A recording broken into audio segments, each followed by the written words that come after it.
Okay, let's do a little bit of audio testing before we begin.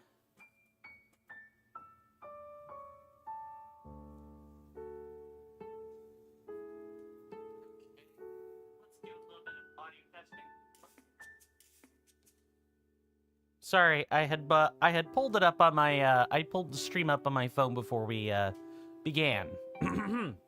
Greetings, everybody. My name is Coin, and welcome back to another episode of The Legend of Zelda: Breath of the Wild. Is that a green dot I forgot to get with the white ones on my icon? Don't know. I get to look forward to that in at a later time. How is everybody doing in both health and in spirit? Although it's perfectly okay if you don't know how you're feeling emotionally or spiritually or whatever. That's the spirit part, by the way. Before we begin, I would like to thank both Mr. Rowan Darcy and Devious Grace for their Tier 1 Twitch subscriptions. Those are helpful, more than you could possibly know. I don't know why my activity feed is having conniptions, but it is. Let's see. Yeah, it's having issues. Okay. I don't know why Stream Elements does this. Maybe there's some, things happening downstream I'm not really 100% sure about. And also, I put my finger on my lens. Totally professional, by the way. Might be... No, I could see the smudge. 1 second.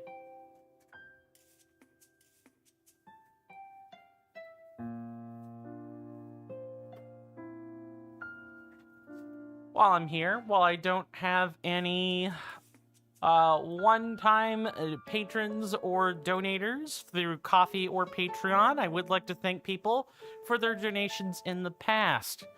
They've been quite helpful. For what it's worth. I wish I could put it into words more than a thank you, but I really kind of can't. First up on our list, first up on our agenda, once we transition screens here, is we got some bookkeeping, ladies and gentlemen. First off, let me tilt this a little. And I feel... it's fine. The center has changed. Or my perception is just off. I clearly have no depth perception. Greetings, everybody. My name is Coin. It's nice to see...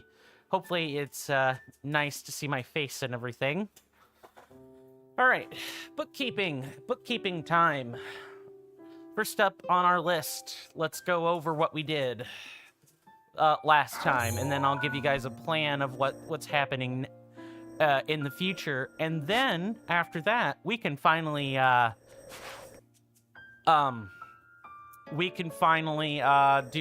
do the other bookkeeping, and then we can get started. Hey, there's Zanwu14.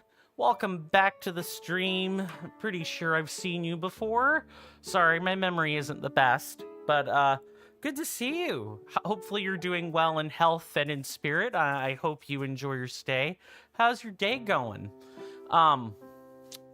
So last time, we basically kind of toured this, upper section of Hebra. I'm gonna remove these pins for the time being. We don't need to, grind Selmy here. And if I do have to, grind Selmy's challenges, I'm definitely going to do that probably off camera, because, I feel like that would take entirely too much time, but we'll see. I'm chilling. How am I doing? I am okay. I'm cleaned. I'm dressed. I'm showered. I feel healthy, relatively speaking. Got a nice beverage. I've released 3 videos today. I feel like I'm doing pretty good, all things considered. Thank you for asking. I'm pretty sure I covered...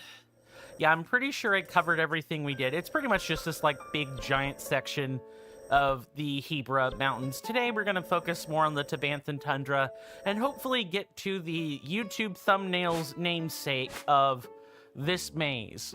There are 2 of these in Breath of the Wild, if I remember correctly. There's one way over here, and there's one way over here. And there are Korok seeds in this, if I remember correctly. I know the one in Akala, which we did before, the first time we streamed this years ago, had Korok seeds in it. So I wouldn't be surprised if we found a few in here too. If we have time afterwards, or, we clear out the tundra, next up on our list will definitely be to start going down to Lake Hylia and begin clearing out Korok seeds. Other bits of bookkeeping I should probably do before we begin, and I don't want to forget. If you guys are not accustomed or affiliated to my YouTube channel, youtube.com/swirlingvortex, I'm sorry, it's actually Coinstamp. youtube.com/Coinstamp. You might need to use Coinstamp YT. You can also put it into the Google search prompt and it should give it to you.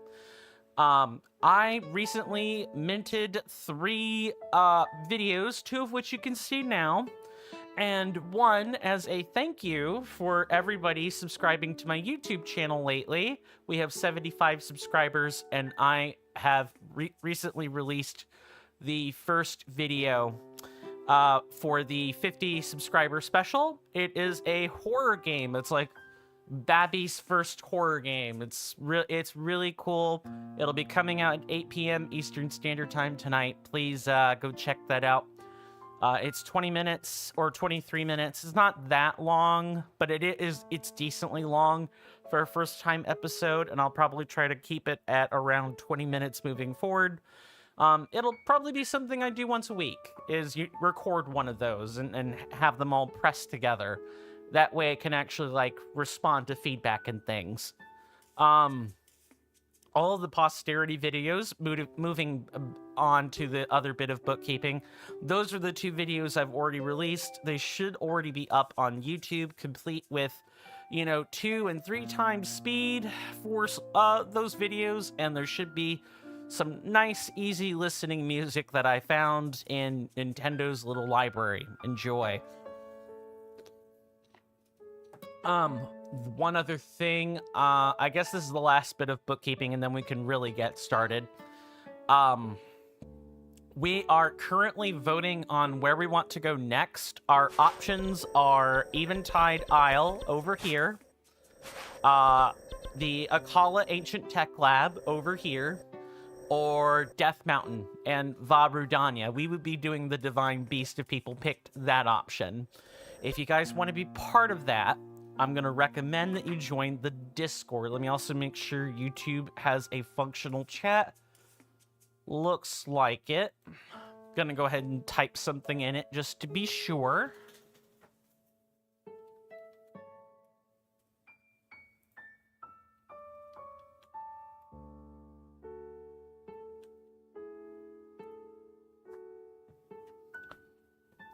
Also, if you've followed us on Twitch or subscribed on YouTube, please join the Discord, because that's where all of your benefits are.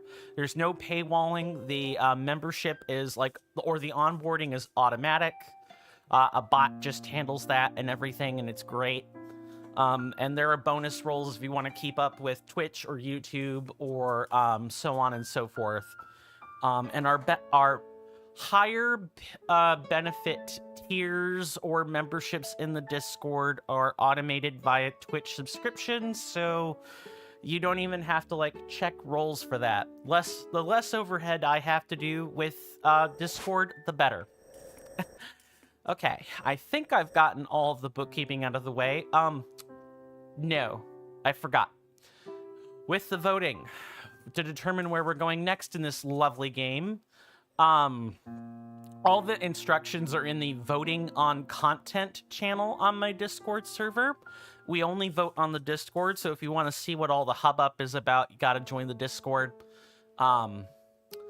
That vote is coming due tomorrow at 11 p.m. Eastern Standard Time, so that's an hour before midnight in my part of the world. So time is running low if you want to vote for where we're going. And we have not picked up the Korok that's here. I think it's probably a fairy light. Let's actually get started. I wanted to make sure I just got all the bookkeeping done and out of the way, because then I don't usually mention it again. I might mention the voting or one or two other things, but that's really about it. I try to let the algorithms just sort of juice themselves, you know?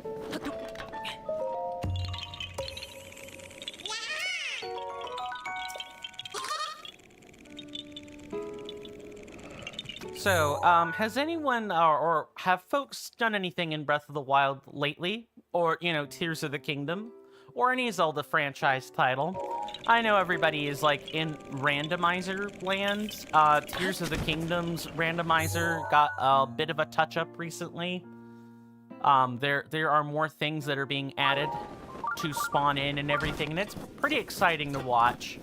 I've not watched a randomizer run of it recently, but I do at least know what's going on. I'm subscribed to Waikateru, which I think is the main YouTube channel that's associated with the dev team for the Tears of the Kingdom Breath of the Wild randomizers, among other things. I think, yeah, it's this here. This is our next Korok seed.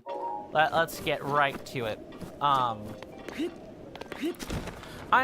excited. You know, there are dwindling amounts of things to be excited for in this world. But I do think that keeping an eye out for the news on your favorite games is going to continue to be one of them. Now, the US turns and suddenly tries to ban video games. I think that's going to be a bigger concern. Let's hope we don't ever reach that stage and we're just, you know, Trump is doing Trump things. Trump is just being self-absorbed. And Trump putting his foot down with Musk is sufficient. Let's hope.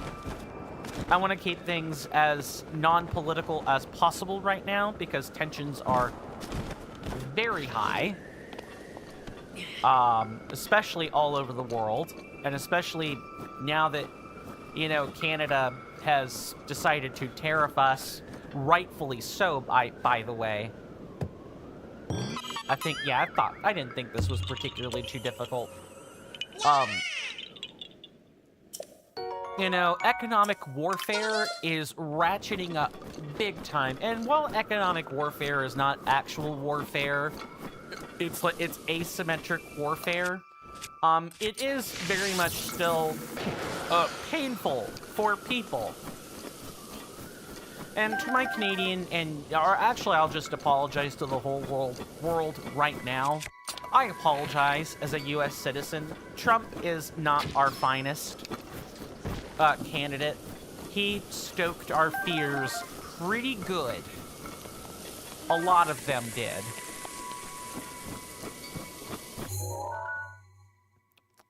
People and their damn cheap eggs, right? That's really what they were looking for, is the cheap eggs. We're gonna just keep going down this shelf. Sorry, enough politics. I just wanted to get out there that my position and my worldview not only doesn't reflect on the US government right now, but it also, hi, I'm pretty sure you're an ice breath. I was about to say, if you're gonna stand there and spit ice chunks at me, you're gonna die.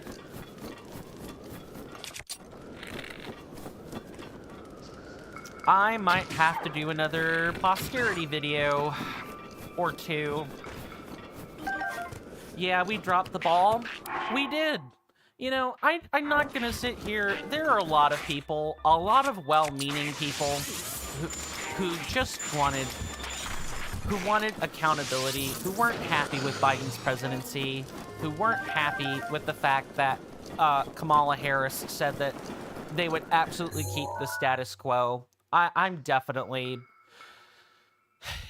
A lot of people, I think, were voting on the idea that we're not happy, we want change.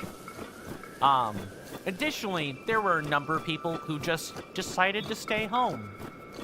technically, I would also be among their number, you know? Because I didn't vote, but I would have voted if given the chance. I did not have a ride for same-day voting that day. I just didn't. November 5th. It's a day I'm still kicking myself for, but I would have voted. But that's neither here nor there. Instead, what I'm going to advise people to do, take it or leave it, is this. Now is the time for us to vote in local and state elections. If you're here in the US and you do not like what's happening, vote the leaders you want to see in office and do it as soon as humanly possible, no matter what state they're in. No matter what state you're in, vote. Take off from work if you have to. Do early mail-in voting. Just something along those lines. And if there's enough of a grassroots movement from below, where the Republicans who hold the current state and federal offices can't really stop or do anything about, maybe they'll realize that their agenda is full of holes. Sorry. I said I wouldn't talk about politics anymore. It's important. It's absolutely important. Here at CoinStamp, we talk about serious stuff. We aren't always sunny, positive, corporate-friendly vibes here. We're not always about that. Especially because I personally have a European audience. I know this. I even have people from the Philippines who tune in and are a part of our community, and they're all scared. They're all scared or angry at what the US is doing, and rightfully so. I want my European and other worldwide friends to know that I feel for them, and as an American citizen, I understand and empathize with your pain and wish people had not... I wish circumstances were different, and I'm going to do what I can on my end locally by electing leaders at the local level to try to minimize things. That's about the best I have. Now, of course, if the ballot box becomes ineffective and we end up in some sort of crazy civil war, you know, all bets are off. All bets are absolutely off. Pretty sure there's a fairy light up here.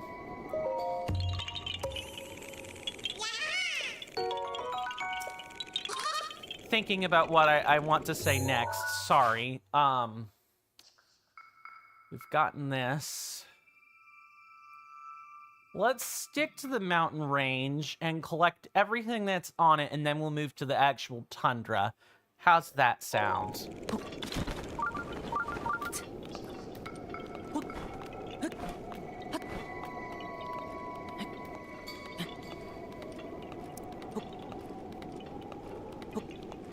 I'm sorry, I'm really trying to think on what I'm wanting to say. So, I guess I've got a question for people. You know, answer if you want to, or don't. Totally your choice. It's my job to entertain, not anyone else's. Although I always like to say that this stream, my stream, is also your stream. And the humor and stuff we talk about together is way better than what I could ever do alone. You guys are the reason it's so good here. I don't want anybody to think that I'm not grateful, or that, you know, talking about, you know, like who has the decision-making power means that I don't value anyone's company. I don't. I'm just putting the disclaimers out there, right? But, is there any good news that anyone would like to share? Whether that's, you know, a piece of technological news, a piece of good legal news in their part of the world, or mine, or anywhere really, is there some kind of, you know, cultural news that would bring everybody cheer? That's the type of stuff I want to talk about. Because we have enough, you know, drama react channels, or journalism channels that do investigations on bad business practices. I feel like I really don't need to add my voice to it more than necessary. And really, it's only to say, I want to make sure I know where I'm going here. So this was this Korok seed, and the next one is... Okay, it's over here. I'm going to put a pin here so I know what I'm looking at. If you guys want to follow along, because I am definitely not getting 900 Korok seeds by finding them on my own. I do have some pretty nifty resources for you if you type in !BOTWMAP. That's Breath of the Wild map. You'll get the interactive map that I'm using. I do also have a coordinate map. You just type in COORD between BOTW and map, and you'll get the advanced map. NK Plays gave us that one, or linked me right to it. It's an awesome map. The coordinate map is a little bit too intensive for OBS, so I can't use it at the same time, or I definitely would. Like, abso-freaking-lutely. I'm grateful to NK Plays for not only being here, but also for helping with the resources and stuff. For you guys on YouTube, you can pretty much have the same commands if you use an asterisk instead. Also, I should probably say that we are multi-streaming, so YouTube, Twitch, if you want to say hi to each other, feel free. I want to add Trovo to this list eventually, but I gotta be honest. It's not that I don't want to stream on Trovo or anything, it's... I've got so many other things on my plate. Hello, yeah, absolutely not.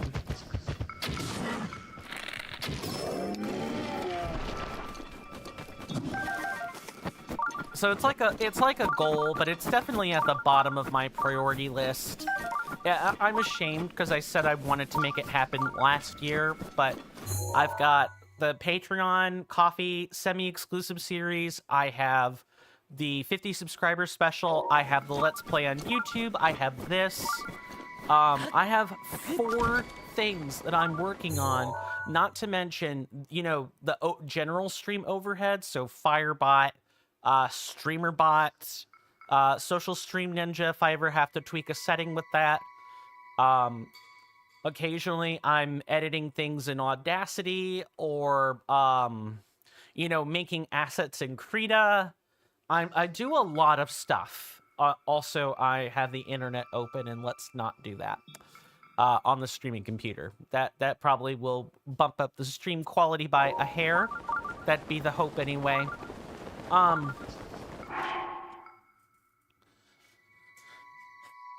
What am I trying to say? What am I trying to say next? Nice ice shell. You know what? I guess we can, you know, take a quick break with a shrine. Yeah, sure, that sounds like fun. Rock Uwag Shrine. I bet this is a puzzle because of how easy this was to get to.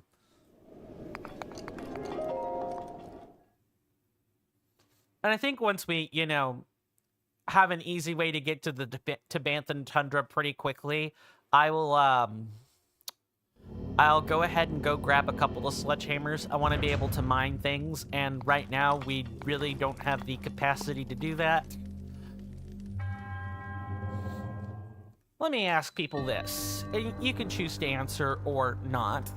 Your choice. What kind of content do you guys generally like? Like, if you're watching something on YouTube or TikTok or, you know, whatever. What content makes you happy whenever you watch it? most of the time for me, Magic the Gathering, like trading card game content is usually what makes me pretty happy to watch.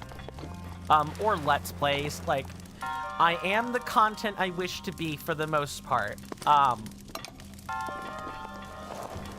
Oh, hello. I did not mean to knock that over, but we can, that's perfectly fine. Man, we could just walk through these and it's fine. Let's not do that yet. Good thing I looked. What's in this chest? Hopefully we don't have to use it. Drill shaft. Goron artisans use recycled metal to forge this weapon. The tip is made from an old excavation bore, which affords it unmatched piercing capabilities. Aw, but it's really weak, but I do want to at least take a picture of it.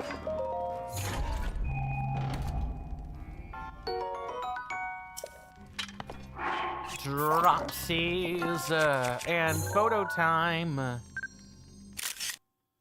I would love to have a weapon like this. Not gonna lie. Let's take a different photo. Let's do that. Yes, let's replace the picture. There we go.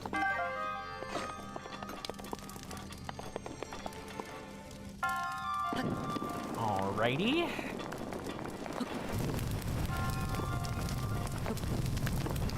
We'll put that away. Sorry, I like burning the leaf piles. What can I say?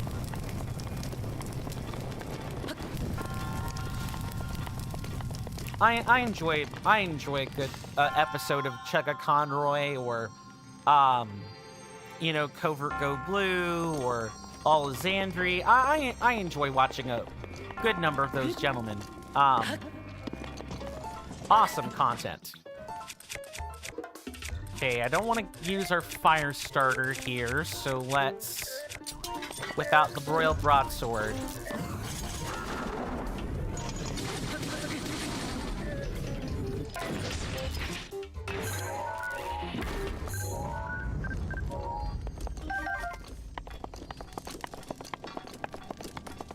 Obviously, that's not the only thing that could make people happy, but I am the content, or I'm emulating the content I do want to consume.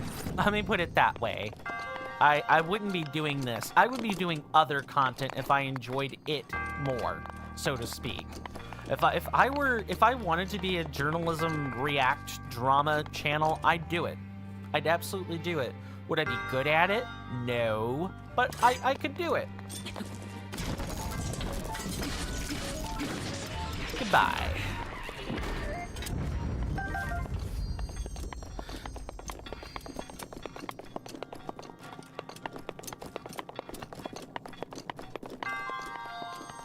I hope everyone's been enjoying the, you know, streamed Let's Play, even with all the politically tinged commentary.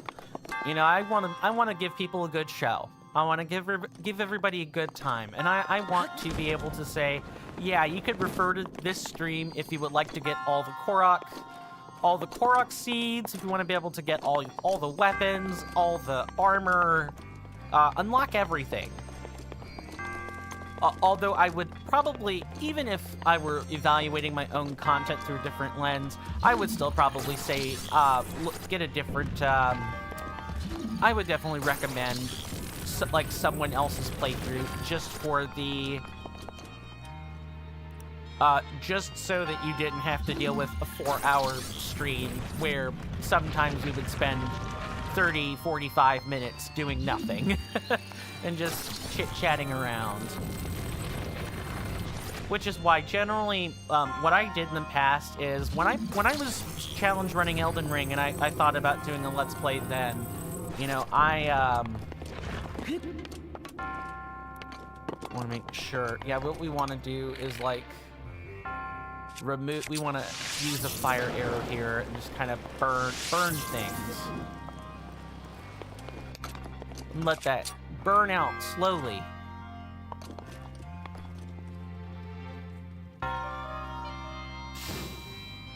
This is a decent shrine. You like it?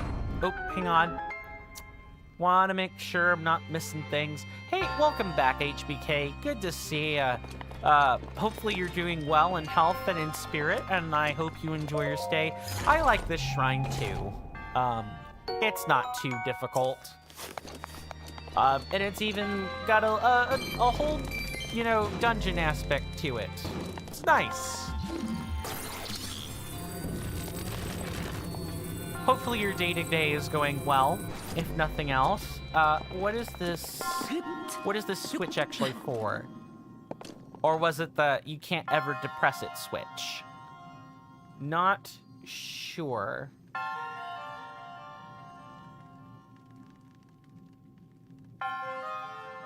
Really? Is that all this was for? All right. I mean, I'll take it. Thank you. And yes, you were doing well. Good. Good. It always sucks to hear when someone is sick or, you know, otherwise not doing well. I wouldn't wish suffering on my worst enemy.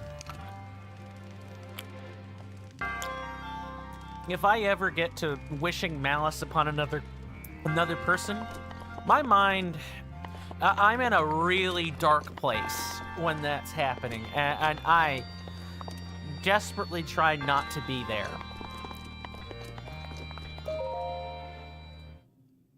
Okay, I'm pretty sure we're at 8 spirit orbs. We might be at 9.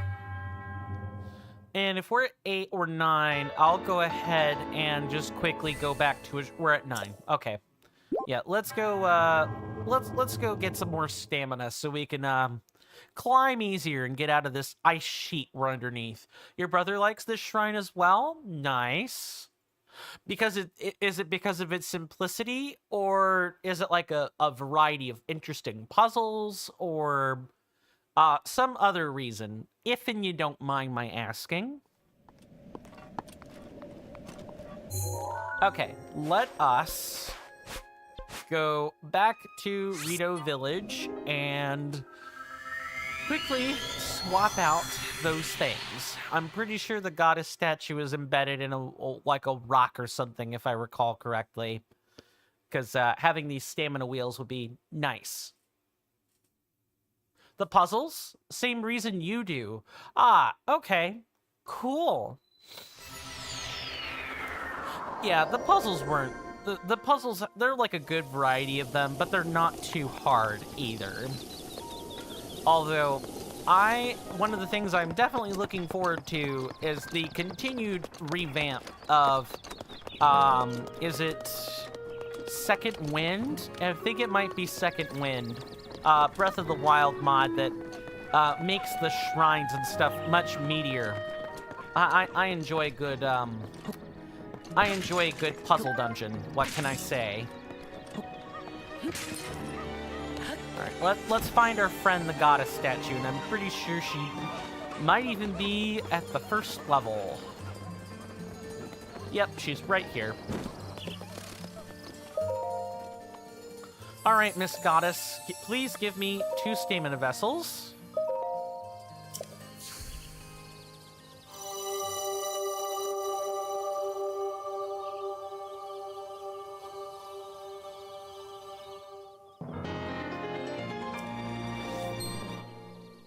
Got just a couple more. We've got 2 more stamina vessels, and then we're done with stamina vessels all together, which is really nice. At least it sure looks that way. I guess we can do some light shopping while we're here, because we do have about 100 arrows, so buying them out's a pretty good idea. The DLC shrines for this game are really hard if you want a real challenge. I know, I sound so smug when I say that. Like, this game's too easy. Give me more challenge. Honestly, even though I call this game the Dark Souls of the Zelda series, just because of how much harder it is compared to usual Zelda titles, it's still not that difficult once you get some practice in. I guess the only reason I would ever say that I wanted more challenge is because, you know, I am a veteran Soulsborne player. I have played Dark Souls 1, 2, 3. I've beaten all 3 of them. I have beaten Sekiro and gotten the most complicated ending for it. And I very nearly beat Elden Ring. There are a couple of things keeping me from beating it currently, but mainly, you know, everybody wants to see something else. But, meh. I have a fair amount of experience with challenging games, I guess is the point I'm trying to make. And that means the Legend of Zelda series does not do all that much to challenge me. Even this game. I think the most complicated bits have been the Divine Beasts, some of the Divine Beast puzzles, or like the tests of major strength have been actually a sizable challenge. So I look forward to the DLC shrines, the, you know, actual, like, honest to goodness mini dungeons. That would be just so nice. Okay, let's figure out our...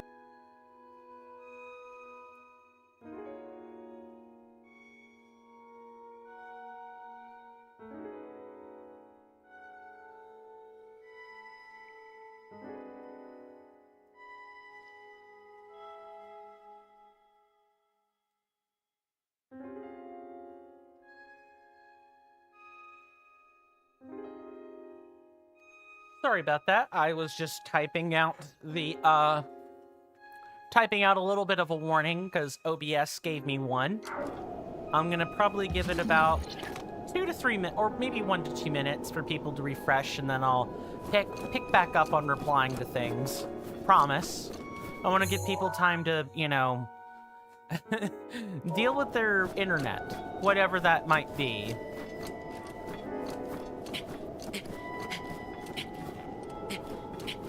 Get up there, Link.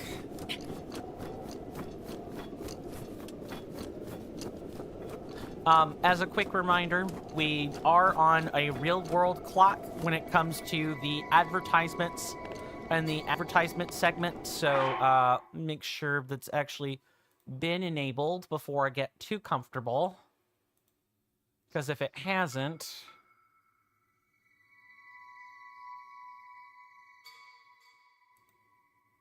No. Okay, I need to enable 2 things. Hang on. All right. Yep, we're good. Just had to do had to do 2 quick toggles. So sorry. Okay, let me try not bumping into this. All right, we've gotten into the ice sheet. Let's freaking go.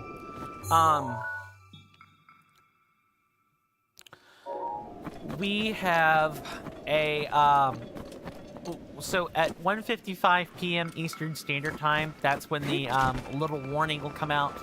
And at 5 minutes after, 5 real-time minutes, we'll have the advertising segment. So putting these things on timers has been a blessing for me. It's been freeing.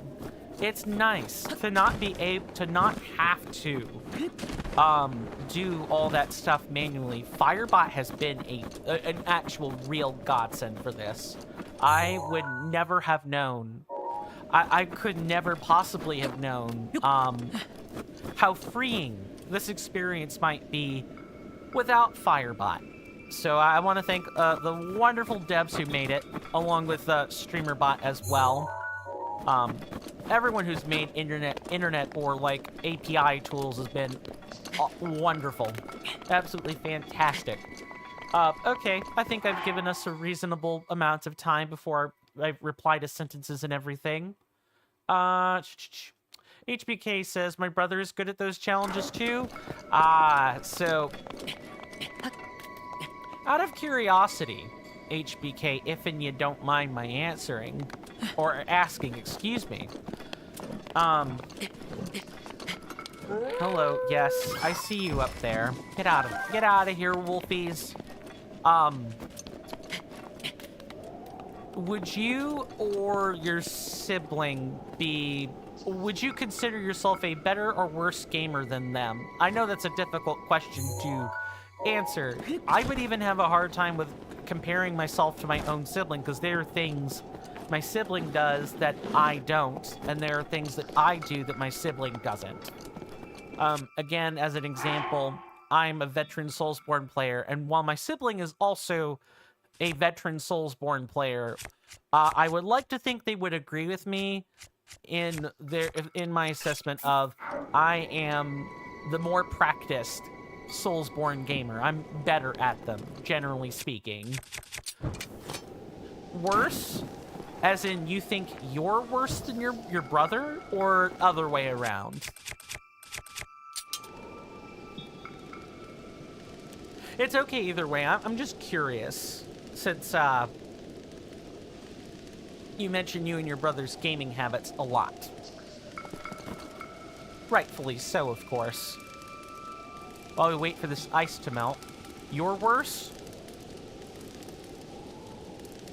Understood. Thank you for clarifying.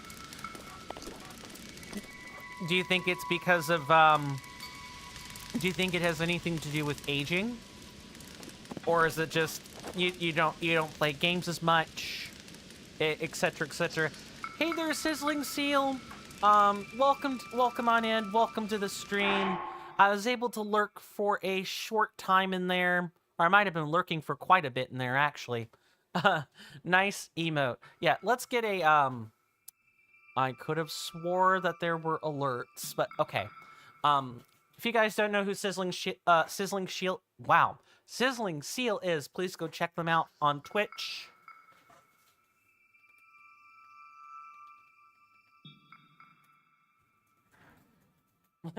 Sorry, no, my mouth stuck together there. It looks like Firebot. Oh, I think I know what the problem is. Yep, I know exactly what the problem is. I turned off the alerts. Yeah, that'll definitely do it. Sorry about that. They were playing Murdered Soul Suspect? Is that what that is? Yes, we are multi-streaming. Twitch, YouTube, if you want to say hi, feel free. I saw a little bit of it, of the game. I didn't have time to actually say anything. Sorry. But I was at least able to get in there and lurk. You got a great stream, if and you don't mind my say-so, Sizzling Seal.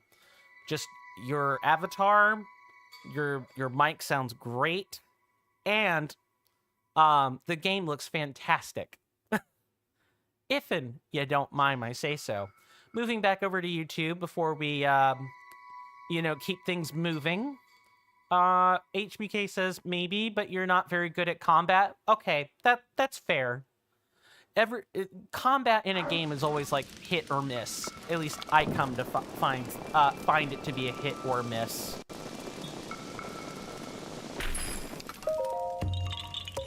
But how did the stream go, Sizzling Seal, if and you don't mind my asking? Hopefully it went well.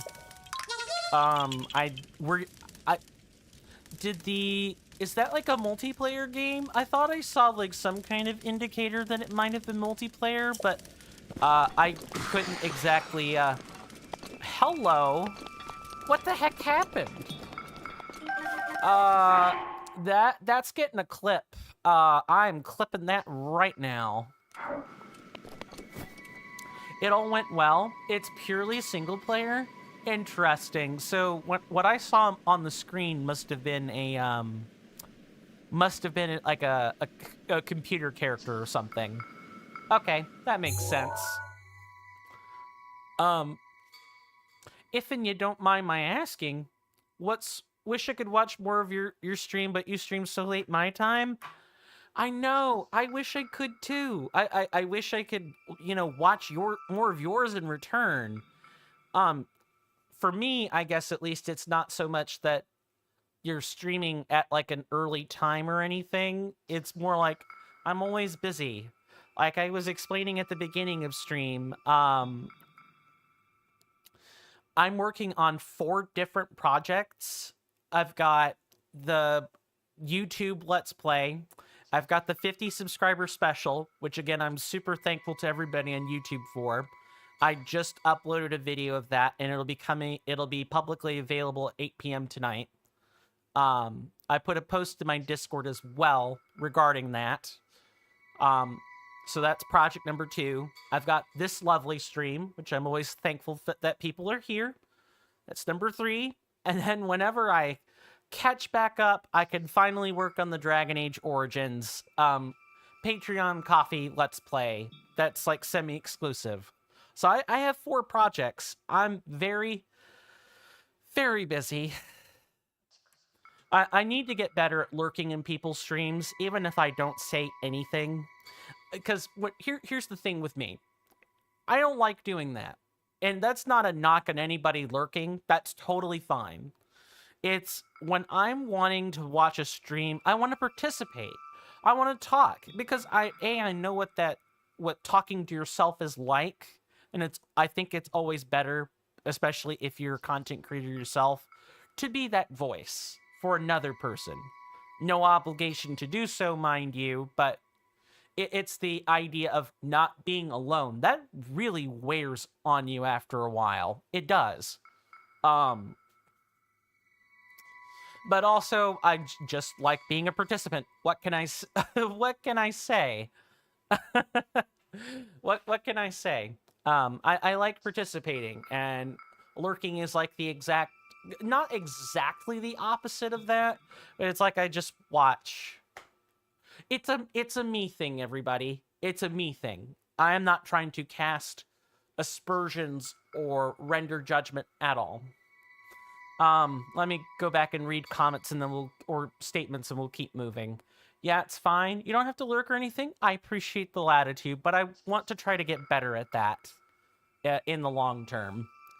It's just good practice if you're streaming. I just watch you because you want a good second content monitor. Aw. Flattery will get you everywhere. Thank you. Much appreciated. Moving over to YouTube. One thing you kind of don't like is collecting the seeds. I believe you are not alone in that, HBK. I'm pretty sure everybody in this game, there are people who like the idea of the Korok seeds, but hate how many of them there are, or how seemingly random they are sometimes. What's this lovely emote? BDP. Ah, okay. Yeah, I do recognize that stream name. He's, they've been in Monkey Funk's stream, I'm pretty sure. Don't know who BDP is, though, beyond that. Like, I'm familiar with the name, but that's a nice-looking emote, though. It's even animated and everything.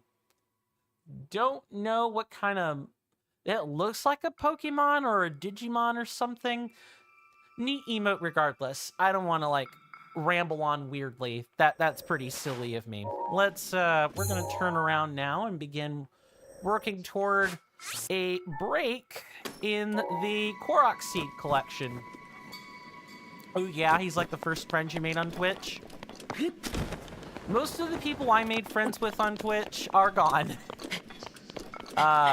Or they don't stream anymore. Mibu was like the first one. It might be on my Twitch page as well. I tried to update I need to update my Twitch friends section to include some of you guys as well. I haven't been updating the Twitch page as much. Sorry. Of course you can, Sizzling Seal. I'd be more than happy to put your name on my banner in the About Me section. Absolutely. I think I should have already done that. I'll probably get on it after today's stream. Probably. Assuming I don't have editing to do first. Which I almost always have to do editing, but I'll get to it. That's the main sentiment, is I'll get to it. What was I saying? Oh, no, it's fine. You don't have to. I appreciate the latitude, but I feel some commensurate amount of guilt if I don't do it. Plus, I just want to do it. I think that's probably reason enough. It's just I've been focused a little bit more on YouTube lately. That's all. Just a friend, no shout out needed. I do that every time you come here. But no, I like decorating my About Me page. Speaking of, I can totally ask this to just everybody. If you've ever been on Twitch or on platforms where you can absolutely have a live channel page, for Twitch it's the About Me section. For YouTube it'd be the comment. It would be the description, not comments. It would be the description.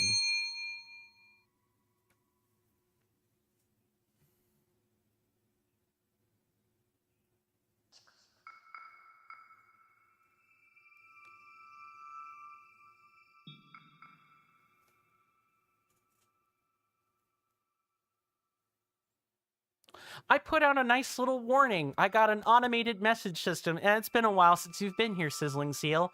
Yeah, I have Firebot running an advertisement alert 5 minutes before the hour, so that you know, I'm not taking 5 minutes to explain. Oh, I've got to run some ads. The alert just does that for me, which is great. And the intermission is pretty much almost automated completely. All I have to do is do some shilling. Yeah, I promise it's not anything major. Right. Question. I knew it was lost somewhere. How do you guys feel about me pages or, you know, descriptions for streams? Indifference? Like them? Dislike them? From both a content creator's or, you know, an individual viewing perspective. I don't really much care what the answer looks like. I'm merely curious what people think. Let me go over to YouTube, and then I will do the little bit of bookkeeping I need to do toward the bottom of the hour here. You're one of my favorite places in the game? Awesome. So is that place the Debanthan Tundra, or is it the Hebran Mountains? HBK, if and you don't mind my asking. Now, I've got limited time. I've got 4 minutes on the real world clock, and then we will be in a break. So if and you guys hadn't done so already and you like this content, please consider following on Twitch or subscribing on YouTube. Those are free, easy methods to help the channel grow. I really appreciate it. Of course, you do not have to. Just being here is enough for me, whether lurking or otherwise. But, and please definitely make sure that if you do either of those two things, you know, make sure the notification bells are turned on, because Twitch and YouTube both have them. It's your way of making sure you don't miss. Please also consider joining the Discord, and because the Discord has the schedule. I don't know, TBH. I don't care, TBH, but it's nice to see their schedule and stuff like that. Yeah, I should probably do a better job with it on Twitch, but I've got like a different stopgap in the meantime, and that is the Google Calendar on my Discord. I realize it's a little bit invasive for a schedule, but I think one of the nice things about a Google Calendar currently is that if you've got an Android-type phone, which more of the people have an Android-type phone than an Apple-type phone, you can sync it up with your basic calendar app, as long as it's not a flip phone or something quite ancient. Ancient's the wrong word. Antiquated. There we go. Anything with a basic calendar app can basically sync up with the Google Calendar, and I update that pretty religiously. It's usually not wrong. It's like 95% of the time on target. I like promoting it. I work really hard on it. Trying to think if there's anything else I want to say and or acknowledge. HBK on YouTube says the Hebran Mountains. Gotcha. I think a couple of other people have also said they really like the Hebran Mountains, and I quite like them too. They are... I know who that... yep, okay, it is a Frost Talus. We are going to wait before we engage it, because we're too close to when the intermission is going to show up, but we will definitely take it on as soon as the break transitions. I want to thank you guys for hanging out with me. I really appreciate your company today. And yeah, if you guys have favorite locations you want to talk about in Breath of the Wild or just mention what they are, please feel free, and I will definitely read them after the commercial break. Let me find my phone, and I'll see you guys in just a few short moments.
Sorry about that, folks. I am back.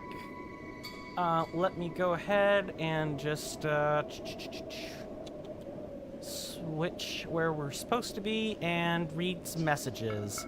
Thank you very much, Sizzling Seal. Okay, nothing new on YouTube. No, I don't want to resize the OBS window, thank you. Alright, so it's all on the Twitch side. Good.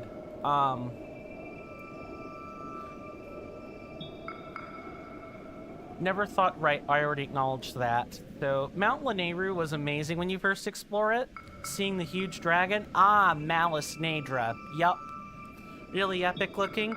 Yeah, Mount Lanayru is probably gonna be everyone's, like, first, like, big area with something significant in it. I could see why a lot of people would probably gravitate toward, Mount Lanayru. It's just huge. I enjoy Mount Lanayru as well. However, I think I'm also in, you know, Camp Hebra. I quite like the Hebran tundra. I like the snowfields and everything. I've just always been a fan of places like this.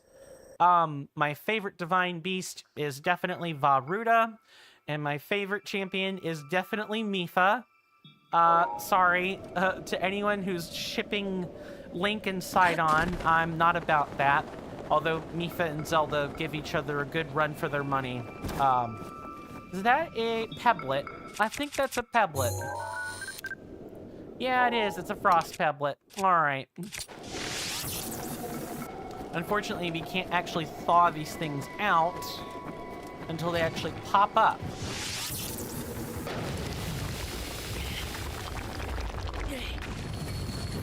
Is there another one? Yeah, there are 2 other pebblets. Cool. So frost taluses aren't too different out of the ordinary. You just... I need to be careful here. You just need to thaw them out first before you damage them. And of course, their frozen punches can definitely leave you reeling, and they can freeze you solid.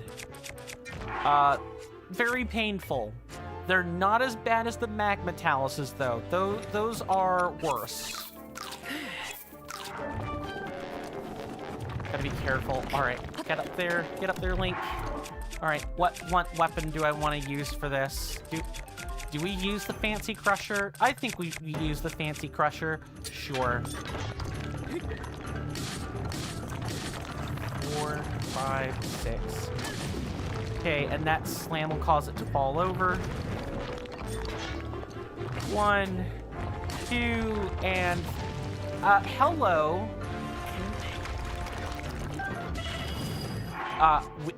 Wow. Rough.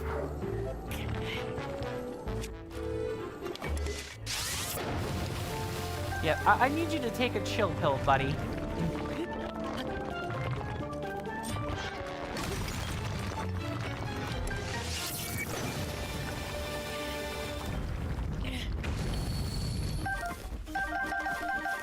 Frost taluses do tend to drop a lot of sapphires, so if you want to go sapphire farming, well, the Hebran Mountains are going to be your place to do just that. Now, let's see, what else is nearby? There is a Korok seed to the left on one of these nice shelves here. We're going to head to that next. So with any luck, we'll get through the Hebran Mountains today. And then the tundra. Like I said, I really want to get to the namesake of the episode, which is the Northern Labyrinth. Because the labyrinths are fun. Hello. Yes, I would like to get up the mountain, please. It shouldn't be bloody difficult. Whatever.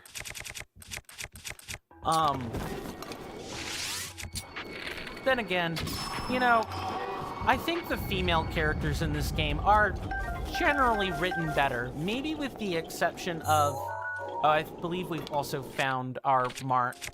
I think Rivali was written really well, and his story is very tragic. It's really quite sad. When you consider what happened to the Divine Champions and about how old they all were when things went down the way they did. Rivali wasn't even an adult for his people yet. Like, that's how much life he had left to live. So I find it very sad.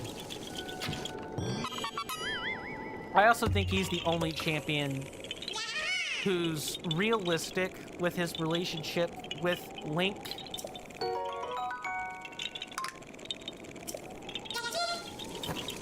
He's not really trying to be a foil or anything. It's more like, you know, Rivali tried to be pretty friendly with him. Link never said anything because, of course, Link says nothing. And because Link said nothing, Rivali got upset and their relationship was what it was. I thought it was on the ice shelf. It apparently is not on the ice shelf. Next one here is probably going to be in the Picket of Stone Grove, so let's start heading toward that. That's going to be down this way. Say what you will about Nintendo's character writing, I do think it has generally gotten better with... I say this knowing full well echoes of with... Nice. I say this knowing full well, you know, we're right back to traditional writing styles in Echoes of Wisdom. Steel Lizal bow. This bow is wielded by Lizalfos, who are expert marksmen. The metal that reinforces much of the weapon adds some additional weight, but offers heightened durability. You have so many arrows. Damn, I had 300. You know, prior to Monday this week. Because I put up the posterity videos on YouTube about starting around last week, and the posterity videos were just literally literally sped up videos of me grinding resources because I wanted to make sure I held myself to account that you guys, no matter what form of content you're consuming, have the opportunity to go back and say, yeah, Coin did this. He's not fibbing. I did this with the first time I streamed this game. I did this with the Master Sword Trials. I filmed and recorded the whole thing because I couldn't get it on stream, and also didn't want us to spend repeated amounts of time on stream sitting through the Master Sword Trials. You know, as much as I would have probably kicked myself for that decision later, when it comes to holding myself to account, I try to do that. And I think you can burn through 100 arrows in this game so fast. It's easy to lose track of them.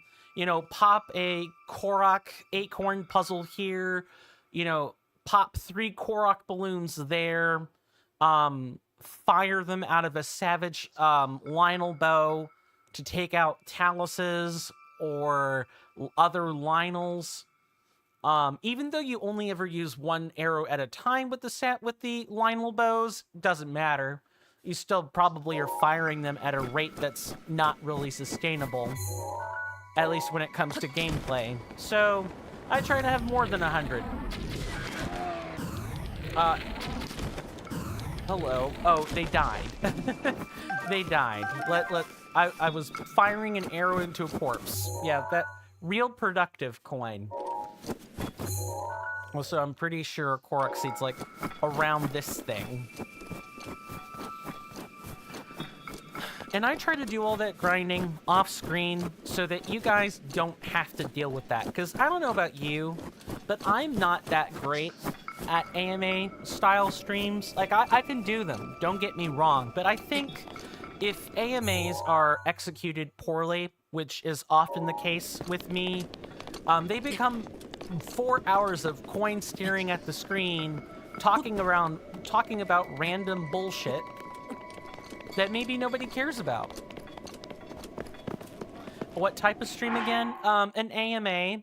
That's short for Ask Me Anything streams. So think of the just chatting streams, but with a game in the background. And that's pretty much what that is. Yeah. Gotcha. Sorry, I should speak a little bit slower because I'm tripping over my own words anyway. Hello, Sir Lizalfos. I'm pretty sure that is a black Lizalfos.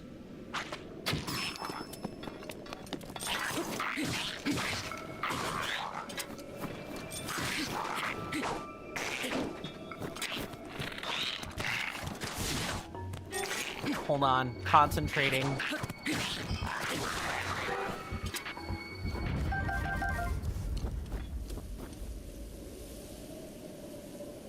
And I don't think AMAs are boorish with other people. I just know I personally don't do well with them. I've done AMA grinding streams before in Elden Ring or Lies of P especially. I've done that stuff before. What the fuck?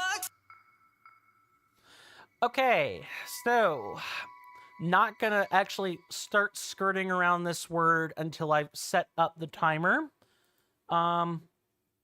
But yeah, for those who are not aware, Sizzling Seal has just redeemed I can't say this word for 5 minutes. And you know what?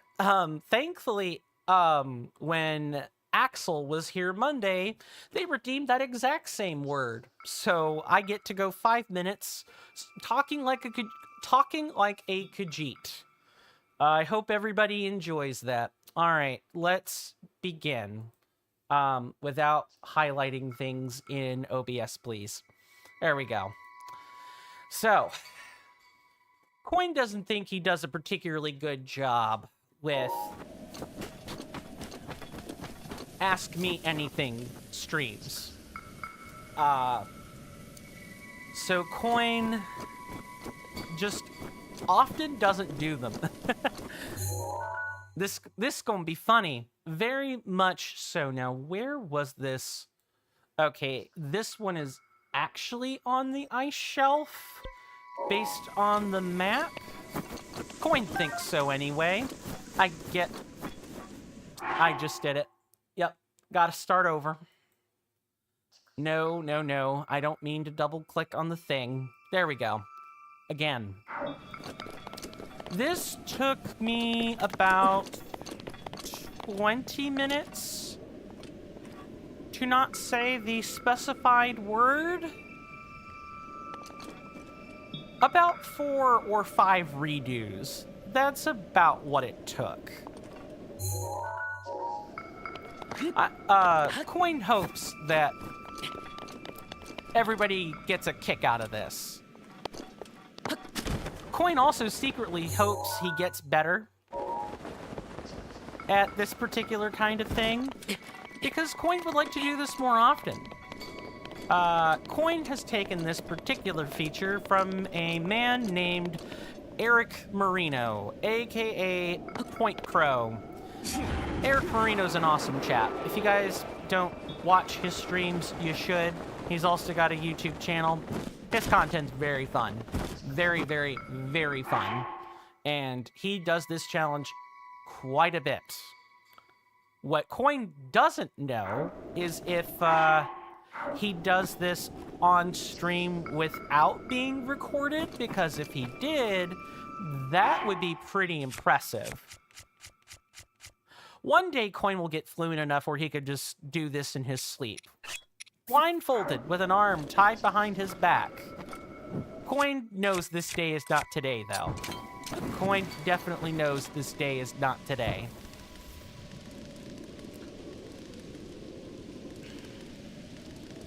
What can Coin talk about here?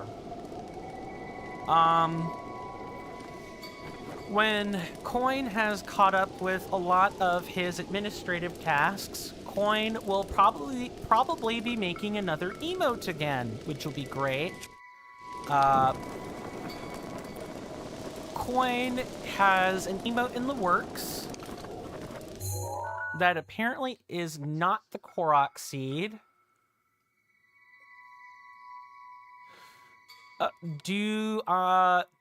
Does Coin make his own emotes? It took me a second to mouth the words correctly. Yes, at least now he does. Almost got me, yes. Almost. Because I read the...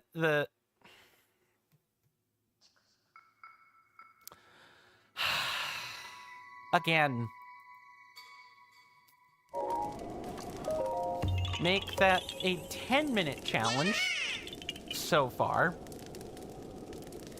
Yes, Coin currently makes his own emotes. Because he has to. Because Coin cannot afford the commissions to make them. And even if he could, he is very confident that he will be met with nothing but scammers who will charge ridiculous amounts for their emotes. And banners and other art services. Coin paid about 400 buckaroos for the emotes. Not all of them. The ones that say or are associated with Calligraphy Inc. costs were 75 total, which was way reasonable, way more reasonable. Coin paid 400 for emotes he could probably Photoshop himself, which stinks. Absolutely stinks. Let me switch over to YouTube and read that real quick. HBK says, a lot of people don't like the maze. It doesn't bother them. That's cool.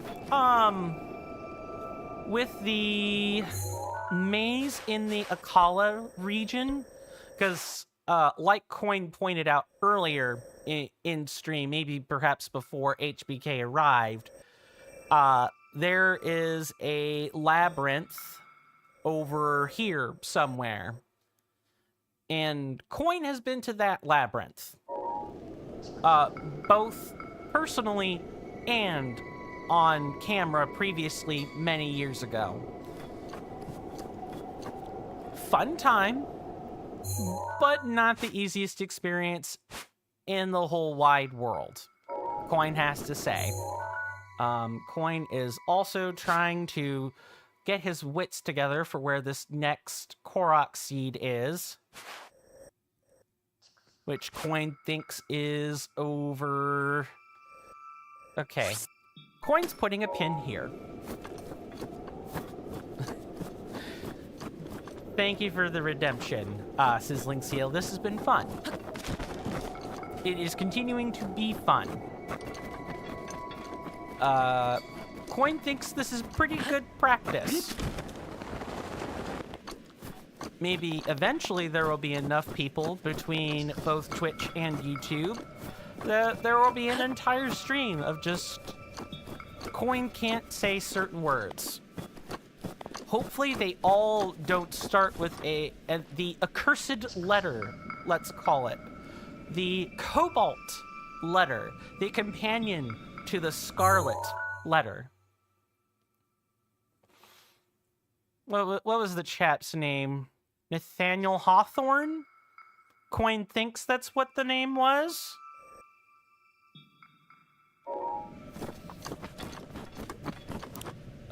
Coin has a question for people while we're on this subject.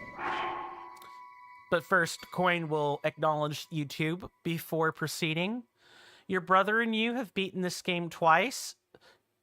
Each or collectively, HBK, if you don't mind the question. And while Coin awaits an answer, my new question to folks is this. Have you ever been on a stream, another stream, anywhere, where you have the capability to make people do this exact kind of challenge, where they can't say certain words? Collectively, HBK says, gotcha. So, what, probably once each then? Fine count, all things considered. Coin is getting to a high enough altitude where he can jump back and continue pathfinding toward this Korok seed. Okay. We now have visual confirmation. That was one of the things that Coin wanted to make sure he had when he came up with the timer and the word and everything, that when that timer winks out, there's now visual confirmation that I've completed the challenge. So we're going to turn those off now. There is a limit of 2 per person per... Or, I'm sorry, not 2 per... Yeah, it's 2 per person per stream. So, like, a whole string of people could come in and redeem those if they pay the 10k in channel points for it. But, I messed this up big time. But there is, like, a limit. Because, as fun as that is, it is also disruptive. And speaking of that sort of thing being fun, you guys voted on that. By the way, we voted to increase the price to make it a little bit more worthwhile for the amount of laughs that it gives everybody and the level of disruption it causes me. Something that's not quite as disruptive, but costs, I believe, half as much if I look at my channel points. At the bottom is a...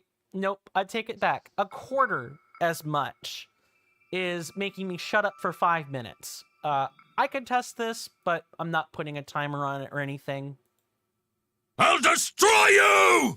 If I hear that, I know to put on the 5-minute timer and stop talking for 5 minutes. You know, ignoring my own redemption of those points, of course. But anything in pink on Twitch has audio associated with it. Anything that's 50 points in pink is just a push me button. It's to make the dopamine go up when you hear quotes and stuff. That's really all those are. But anything in pink that costs more than 50, it definitely has another function. I'm pretty sure most of the channel point redemptions that do something have text to go with it. So just read those before you redeem, so you know what you're redeeming channel points for. I think my sibling has beaten this game, acknowledging the YouTube statement again. I think my sibling's beaten this once, maybe twice, whereas I've beaten it a collective total of 0 times, and is one of the reasons this stream exists, actually, is to make good on beating this game and acknowledging a promise I made many years ago to actually finish it. I have quite a few games that are like this on stream, and I'm pretty sure this means it's underneath the shelf. Yep, I thought so. Good thing we have this fire starter.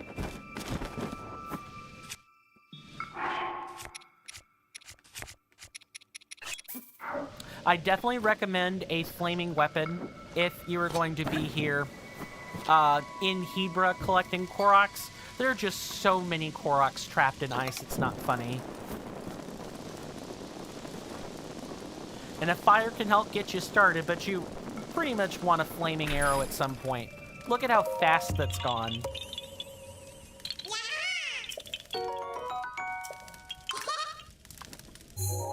That is much faster. Now, for this net, let's see, do I want to go that way?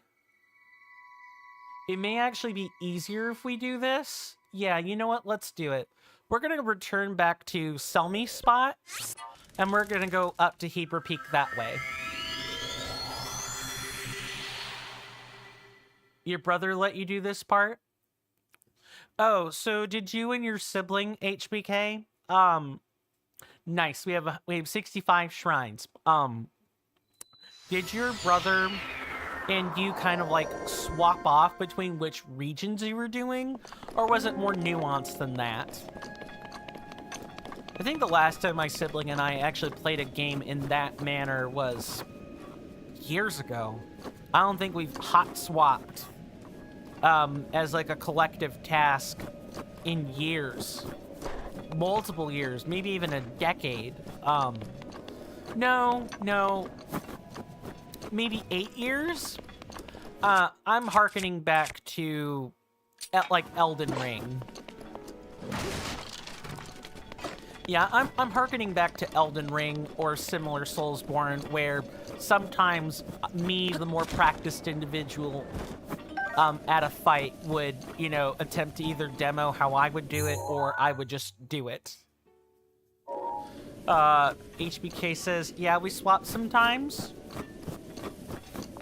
That's cool.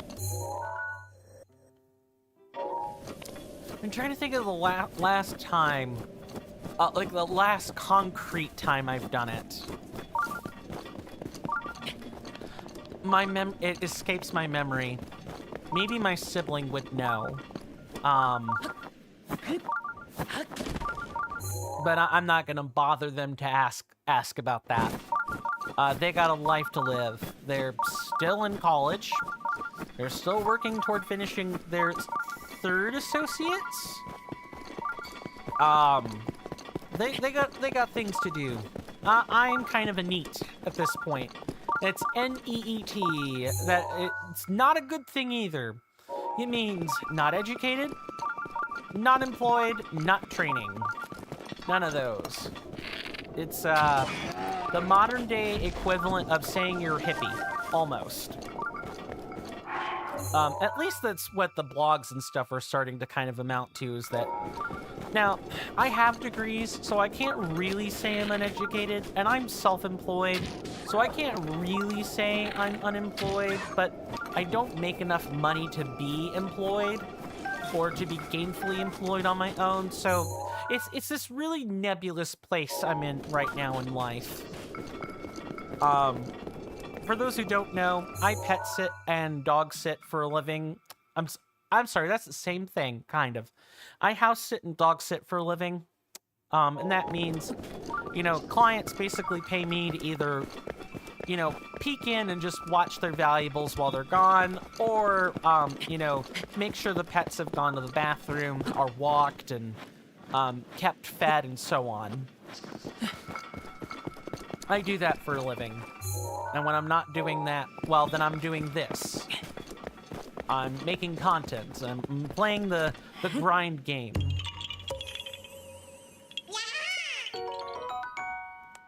Can I ask you a question of my own? Certainly, feel free. Okay, so that is that shrine. And we want to find, because it's not that shrine, it should be like... My guess is that there's a cavern somewhere. Let's just kind of take a quick glimpse down the mountain. Yeah, I think I see something over here.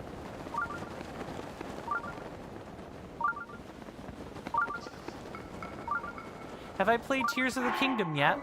Nope. I have not. If I play that, I will be completely... I'm sorry, let me make sure I'm saying it right. It will be a first-time experience if I play it. Now, have I watched the game or seen it before? Yes. I'm not completely in the dark on Tears of the Kingdom, but I've never actually played through it. Not even a little bit. Whereas this game, you know, I have at least played through it. I've at least played through it a little bit more than halfway before I stop streaming it. It's going to be a different experience when Tears of the Kingdom shows up. Let me just melt these as much as I can anyway. Merely curious, or did you have a recommendation you wanted to throw into the lot about playing Tears of the Kingdom? And do you enjoy Tears of the Kingdom? You got it last year for your birthday? That's neat. Have you been playing through it, or have you generally had other things keep you busy? If and you don't mind my asking.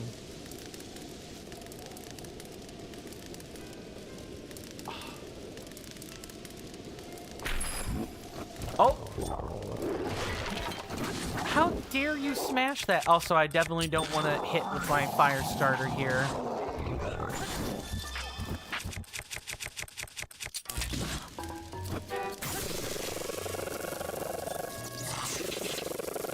Good night. Good night, Sir Moblin. Good night. I could probably just light an arrow and bring it over here.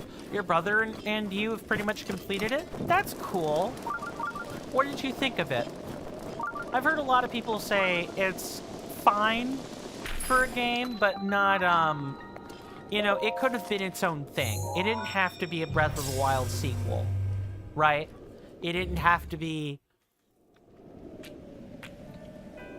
tied to the same story. And I say sequel, but I do at least know that Breath of the Wild kind of, or not Breath of the Wild, I'm sorry, Tears of the Kingdom is kind of like a prequel in some ways and a sequel in others. It's this really weird thing. You loved it better than this one? Fair. Fair. These two games have kind of hotly divided the, fan base. Do I have to make my... I can't even lift metal blocks anymore? Weird. Okay, game. Oh, this is a neat gimmick. We now have to freeze our own defenses here. Now, from what I've done homework on with the Breath of the Wild and Tears of the Kingdom, I do know that this Tears of the Kingdom is a direct result of there being too many ideas that didn't all make it into Breath of the Wild. So Tears of the Kingdom is a direct result of not wanting those ideas to go to waste. Which I could definitely understand. I can understand not wanting to, let assets just rot on the grapevine, especially if you can make something at least serviceable out of it. Definitely understand that. I won't know if I like Tears of the Kingdom better until we've played it, together. And you guys have watched together with me on stream. But I don't exactly have great impressions of it. I don't have great impressions of it to start with, because I already see it as kind of samey compared to Breath of the Wild. But maybe it'll impress me. It brought back dungeons, and yes, it was going to be a third DLC for this game, for Breath of the Wild. Frankly, to be quite honest with you, I think a DLC would have been better. Just thinking from like a business standpoint, because the fact is, it has so many of the same assets that it very much could have been an extension of like this engine, and even if it wasn't something that could just easily be mapped onto the same game, let's say the asset engine was different and everything, this could have been a Xenoblade Chronicles 2 and Torna the Golden Country scenario, where, for those who don't know, Xenoblade Chronicles 2, the base game, is like this whole big thing. And there was a DLC-sized game, or basically a new game-sized DLC for it called Torna the Golden Country, which took place in the game's past. Because Xenoblade Chronicles 2, its timeline takes place in the present, and the DLC addresses the past, like the plot holes that were left behind and everything. And it was worth, I think, $20 less than the base game. It was pretty... I think I managed to get it on a season pass for $25 bucks before they made Torna the Golden Country its own game. Like, it actually sold on a shelf as a separate game. I definitely think Tears of the Kingdom could have enjoyed that status as being a DLC or, a lead up to its own game. That would have been an excellent way to make money. They had so many DLC ideas that they just made a game out of it. Yeah, like I said, that's completely fair. That's completely fair. But I think the overall cost of doing it that way is that, and especially the amount of time that the games spent, or that the amount of time apart that the games were from one another, definitely made it seem samey. Like, they just didn't get it all out the door. Even if Tears of the Kingdom's a great game, right? And I'm not disparaging it into being a bad game or anything. It's the fact that they were released too close together that made people question why they did it that way. But, c'est la vie, water under the bridge, not much you can do now, so they're separate games. Let's get Cryonis ready.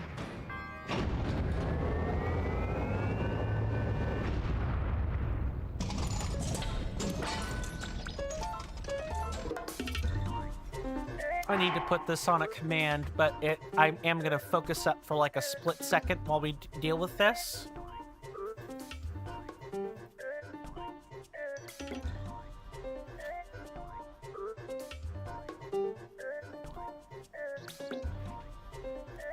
So I go quiet during these so I can focus and not make any errors.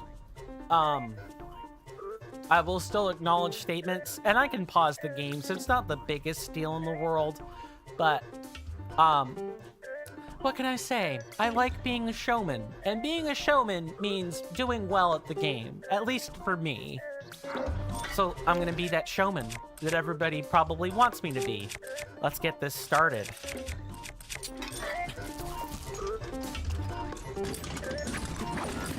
Okay, too slow.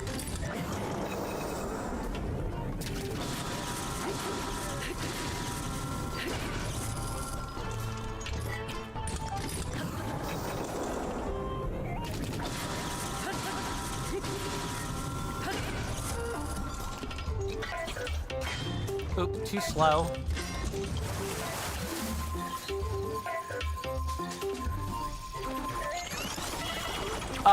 Hello. At least this game did win multiple awards. Too true. It did have multiple awards. And rightfully so.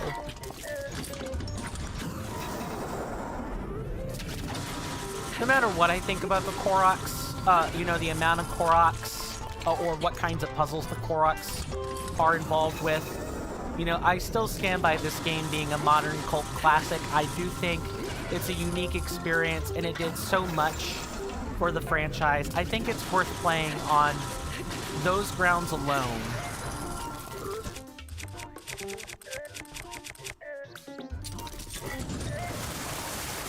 Okay, you doing the roto blade thing? Yeah, it looks like it.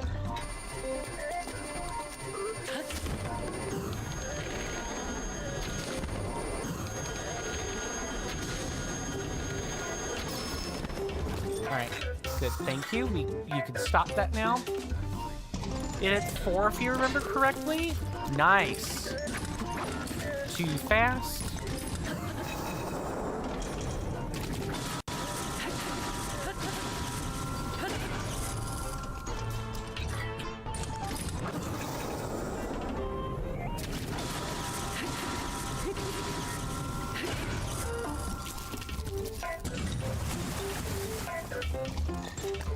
More roto spitting. Oh, never mind. Nope. This guy is getting ready to do the death laser.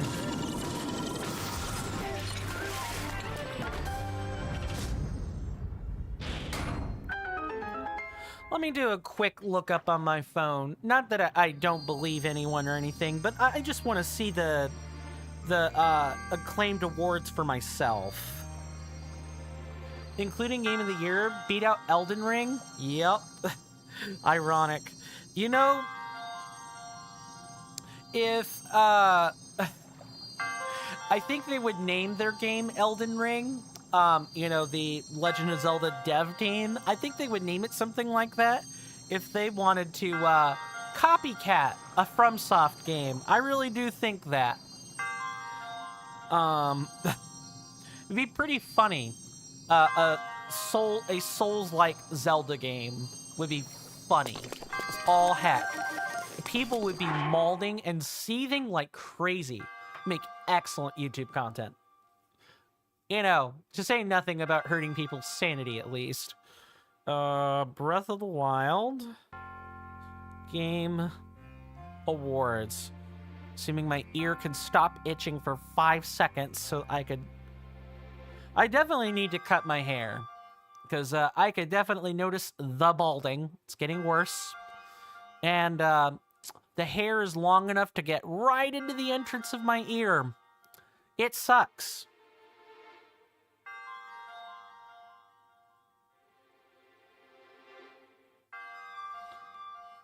So, it got Game of the Year, Studio Game Direction, Action Adventure, Anticipated Game of 2016...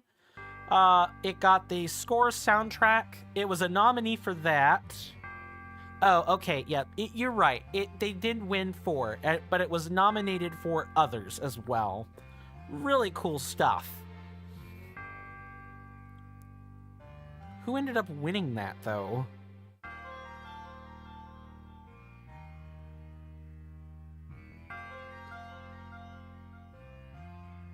Metaphor Refantasio. Nope, that's not the correct one. That is 2024.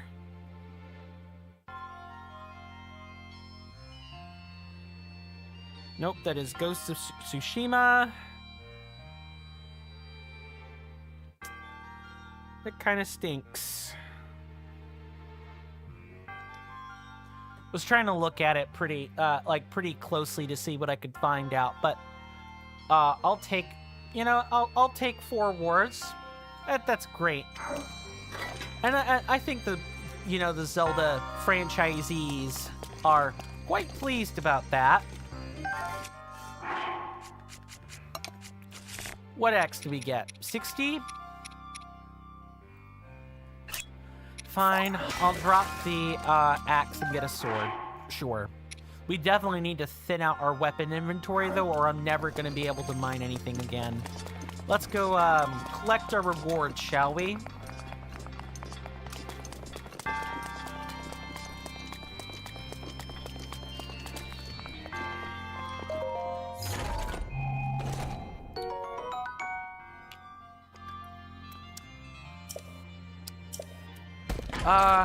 I lament not being able to carry more weapons.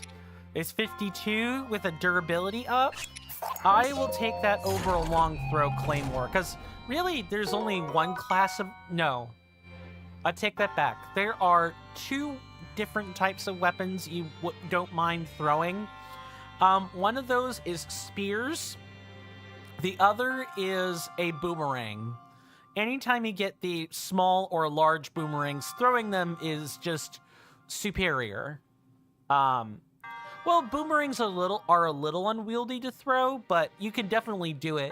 It enables some interesting attack patterns, to say nothing else. Let us get our flame spear back out and get the heck out of here.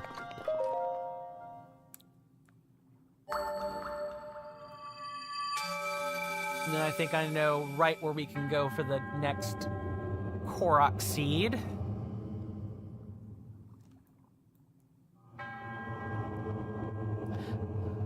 When do I want to knock out the next bit of shilling? The major shilling I know nobody really likes to hear me talk about. Maybe I should do it now, so that we could get back to talking about important things. Things people actually care about.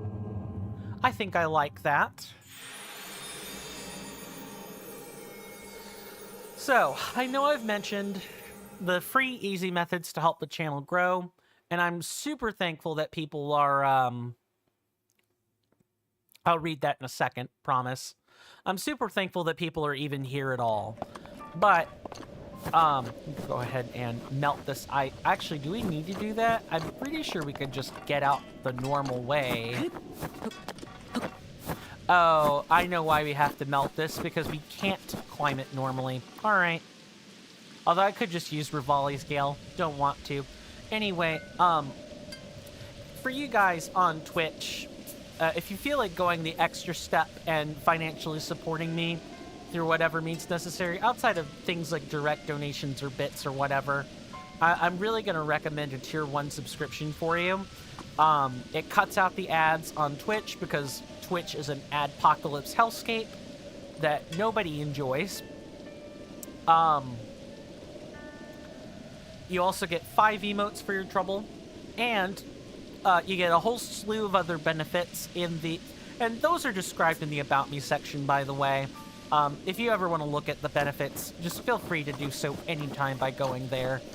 Alright, now we're going to get away from that and go about our business. Neato burrito. For you guys on YouTube, if you feel like going that extra step, please note that you never have to. Your presence here is more than enough for me. But if you do feel like going that extra step, I highly recommend checking out the link tree in the description. I have Patreon and Coffee, and for $2 a month, you get basically the same benefits. You just don't get you don't get the cutout of ads or free emotes. I'm not a YouTube partner, so I can't do things like that. But the most of my benefits packages are Discord derived anyway, which if you're on the Discord, you're already getting the free benefits as is. But if I could charge $2 or even $1 for all of it, I would, but I can't. Patreon and Coffee will yell at me if I don't charge $2, and I can't control what Twitch charges, so But please only do that if you can afford to. I know money in this world is really, really tight, like extra tight. I'm super aware of that. Hello, is that a rock? That's a rock. And I can mine them. Neat, but this doesn't solve, you know, this definitely doesn't solve my inquiry about, the Korok seed. I may have to look at the map a bit more closely for that. Not a fan of using a giant crusher, but it is what it is. C'est la vie. I do work hard on the benefits, and I do want to make sure that the Discord is a place that people want to be. I'm always looking to cultivate it. One heart, one mind at a time. Is it like under here? How far in exactly is it? Okay, yep. I should have looked here a little bit more closely. Yeah, this is tucked in really well. Let me make sure I'm not missing any commentary on YouTube. Pretty impressive for a game that was delayed twice? Yes, I would definitely say so. Hey, look, the Legend of Zelda dev team deserves their accolades for this. Breath of the Wild is not a perfect game, but I think it's a great game. It is definitely worth playing. It will definitely go down in history as one of the best Legend of Zelda games that I think they've ever made. It's certainly one of the most iconic ones they've ever made, because it got the whole ARPG thing kickstarted, like the open world style of games. Elden Ring looked to Breath of the Wild for its open world design, so on and so on. Our next Korok seed is over here. I'm gonna put a pin so I know where to go. Yep. I actually don't even need that, but I'm gonna put a pin there anyway. Delete pin. Put that pin here.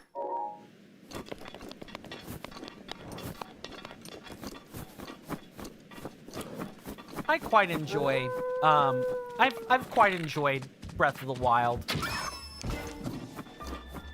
Yeah, if I give you guys a headshot, you'll leave me alone. It sucks that I even have to do that, but whatever.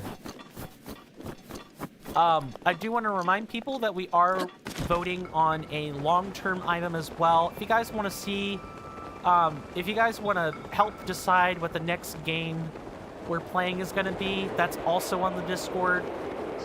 There are just lots of things happening on my Discord lately, and that's a good thing. I quite enjoy it. I like it that you guys are part of the Discord as well. I really appreciate the company.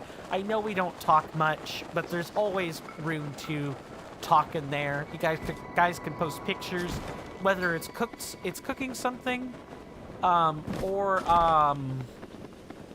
you know, it's like me. Sometimes I'll post a picture of me, you know, learning a new tie knot or making up a tie knot. In fact, can I maybe show it off? I might be able to. Let's switch scenes for a second.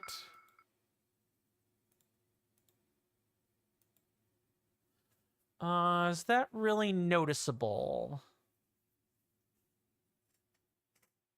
Not really. I have a picture on my Discord of this. I've made a unique tie knot, or it's basically not quite a Trinity knot. It's like just short, and that knot that final loop is a bit loose. So it kind of looks like the tie's wearing a toga, which is really kind of cool. At least in my opinion. I am a huge tie aficionado. The only thing I can't do is tie a bow tie. Although it seems like I definitely should be able to. I can't. It's the one tie I wish I could tie. But I can tie your standard, long form tie pretty nicely. And I've got a few knots in my arsenal for such a thing. Did I tell you my favorite Zelda game? If you did, I don't remember. HBK. Remind me what it was again?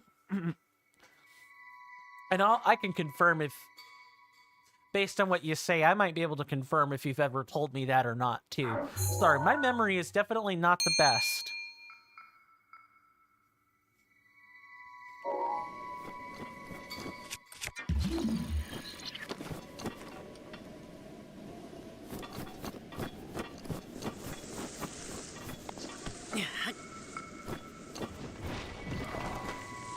Twilight Princess? That actually does sound familiar. Yeah, I think you've said it before. I'm like 85% confident you've said that before. Totally fine. I'm glad you said it again, for what it's worth. I like Twilight Princess. I think it's a good game. I definitely like the story that was in Twilight Princess. It was kind of nitty and gritty and, serious. And I guess that's something I could talk about. I'm an avid player of video games. I think people could... Hello. Korok? I did not even set the rock down, buddy. You gotta let me do that.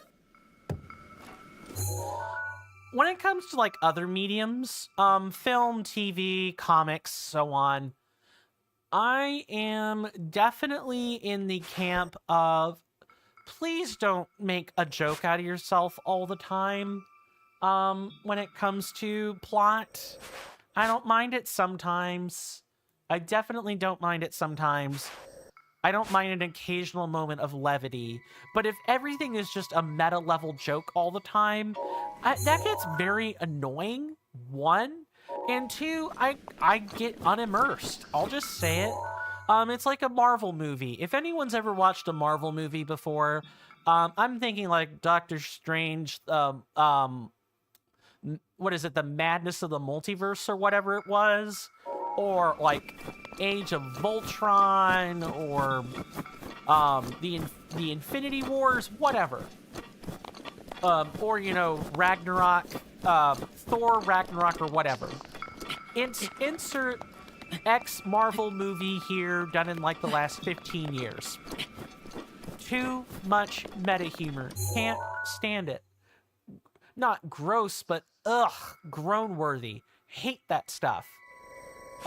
Does not take itself seriously, and even in the moments where the films do take themselves seriously, I find the plot to be a bit hollow, at least for me. Hello. We had a momentary drop in connection. I think we look good here. Okay, yeah, the health of the network looks fine. Sorry, I was doing some, I was looking at OBS-related things. Your brother and you and your brother have beaten it 5 times? That is awesome. I think I've beaten Twilight Princess like 3 times? All on the original GameCube, or, all on the, I know it was originally on GameCube, but I'm pretty sure it and the Wii adaptation were released at the same time. And I have the Wii copy of Twilight Princess. I quite enjoyed it. I always enjoyed aiming the bow with it, with the Wiimote. It was nice. Of course, Skyward Sword does it better, at least in my personal opinion. But Twilight Princess does it just fine. Although the same cannot be said for Link's crossbow training, which I don't own. And from what I remember, I'm probably glad not to have owned it. That's something I can ask. How many people are aware of or own Link's crossbow training? And people can take a serious bit of think on that too. Because, break time will be coming real soon. Okay, I have had enough of melting ice block spear, just getting out of here. Where is our next Korok seed? Gotten all the ones along the major part of the mountain. So now we should start heading toward Cold Snap Hollow. Yeah, now we should start heading toward Cold Snap Hollow, and this one is right here. I'm going to put a pin right there so I know what to look for. Thank you. You have the Wii and the Wii U versions of the game? Ah, I see. See you in just a few minutes to continue talking about that HBK.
Sorry about that, folks. I am back. We've got all the shilling done, so thankfully we don't have to worry about any more, talking about follows and subscriptions and all that other fun stuff. We can just play the game and enjoy each other's company.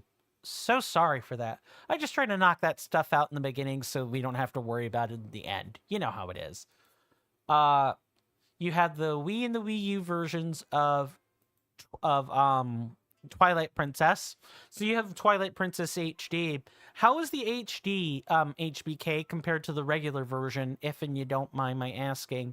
Because I know there are graphical changes, but I don't remember if there were any actual technical changes outside of that. Or they did the whole X thing is much easier now in the remaster or remake as opposed to No, it would be remaster. Yeah, it's a remaster or the HD version or whatever. And if you can't cite something specific, that's also perfectly okay too. I'm definitely not wanting to pressure anyone to do anything.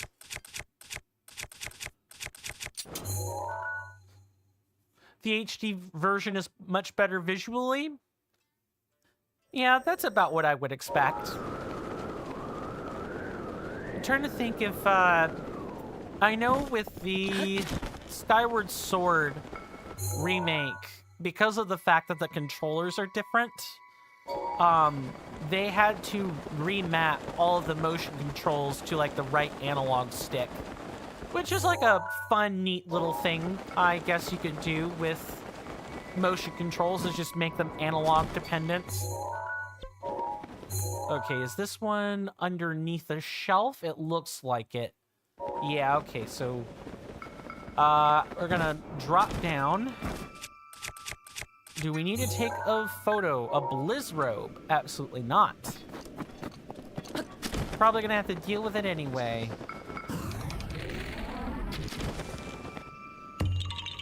I'm begging you not to drop my altitude, game. I'm begging you. Go ahead. I see you over there, Sir Blizzrobe. Yeah, how about no? I'd say never.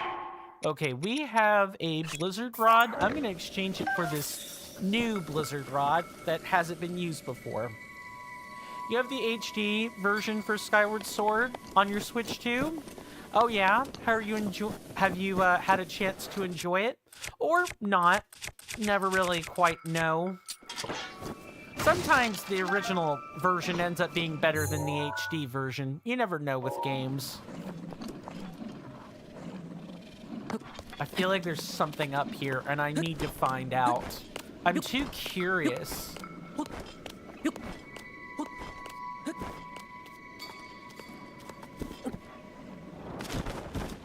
Okay, well, what's up here is, you know, a waste of time.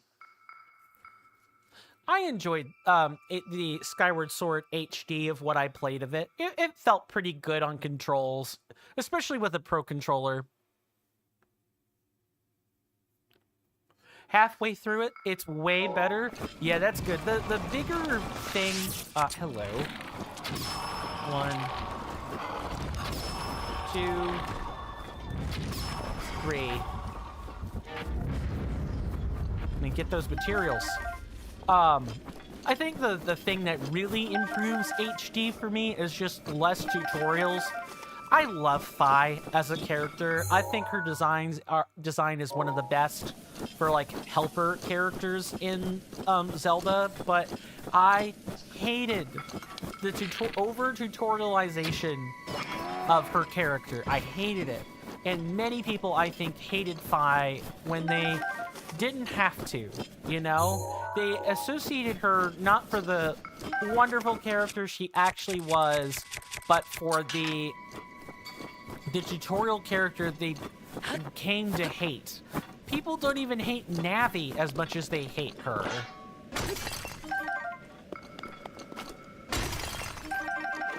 Just completed your favorite dungeon in the game? Ooh, let me take a guess. Is it the cistern by any chance? It probably isn't. I know my favorite is the cistern, though. Especially with the whip item. That was super fun. At least for me. That's right, you guys need to, like, scatter.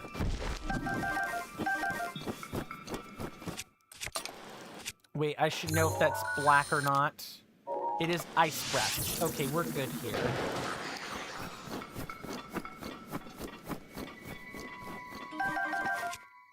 In fact, I think even in the original game, my favorite was probably still the cistern, just because of the fact that it was actually a nice, real chonky dungeon. And actually had some interesting, like, physics puzzles attached to it. I thought it was neat. And I guess here's another question I can ask folks. I'm apparently headed in the wrong direction. Need to fix that. How do you guys feel about the rotating keys? You know, the keys that were actually items that you had to, like, place into the locks? You didn't just press A. Yours is the mining facility? I could see it. Yeah, I could definitely see it, especially with, like, the time crystals. Yeah, I could definitely understand that. Your brother's is the same one, though? Ooh. Well, you both have great taste. I do enjoy the mining facility, of what I played through it. I guess I just enjoyed the cistern more. And I also quite enjoyed the cistern's visuals. I think that definitely helped. Not that I didn't enjoy the factory or the mining facility visuals. They were just different. What can I say? I'm a huge sucker for Lotus-inspired designs. I'm being as generic with the name as I possibly can be. It's got a very I don't want to say Buddhan aesthetic or like a Buddha aesthetic. I don't think that's quite right. But it's that kind of design. It's not Asian, but it's not quite it's not like it's not like an Indian design either. Maybe other people will know what I'm grasping at here better than I do, but I quite enjoyed the designs. And it's generic enough that it shouldn't really infringe on other people, on other cultures. At least I sure hope not. I hope it doesn't. Yeah, I figured you meant the cistern when you were referring to your brother's favorite dungeon. I figured as much. I should have just said it directly. Didn't mean to cause communication confusion, and I'm pretty sure I know what our Korok seed is. It's in this thing.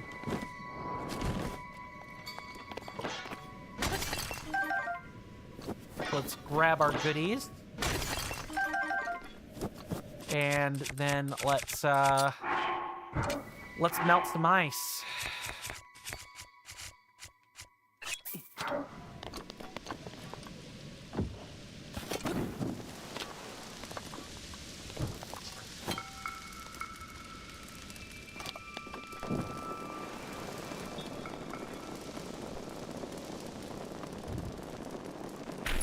There we go. All good. He loves the boss fight there. Oh, Koloktos? Yeah, Koloktos is a fine enough boss. I like that it kind of behaves like a giant iron knuckle. You can actually like use parts of the boss to defeat itself. I think that's a really neat design. Yeah, I could see why his favorite was Koloktos. Me personally, I've always been a sucker for the Girahim fights. But then again, I also think Girahim is like one of my favorite villains of, you know, pre-Breath of the Wild Zelda. I liked the shift in personality. It wasn't just I mean it's evil for the sake of evil, right? But Girahim had sass. Okay? Girahim had some sass. And I don't like me some sassy villains. Say what you want to about Skylander, but one thing Skylander at least Skylanders, excuse me, has is sassy villains. And like cheesy, over-the-top villain monologues. I'm a fan of villain monologues. Something that I think is hard to do in today's era, because people are like, ugh, not another villain monologue. Ugh, disgusting. It's such an old, tired trope. But the reason it's old and tired is because it works well. There's a reason tropes are called tropes, everybody. It's because they work. It's just tired. Yeah, go ahead. Feel free to share the reason why you like the mining facility. I encourage everybody to, you know, answer the same question. What dungeon in a Zelda game is your personal favorite, and why? I'm always eager to, like, hear reasons. I think it's, like, right here, this tiny little... I'm not trying to open up the hero path. Yep. I called it.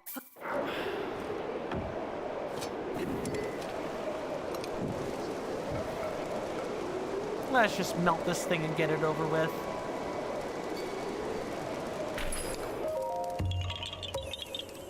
Okay, so those are the Korok seeds that we can get there. Have we gotten this one yet? Yes, we have. So there is a, I want to say it's on this shelf. There is a talus there, and then we're gonna have to reassess, you know, where our next Korok seed is. We're getting close, everybody. We're getting really close to being able to where's this updraft coming from? Oh, it's coming from like here.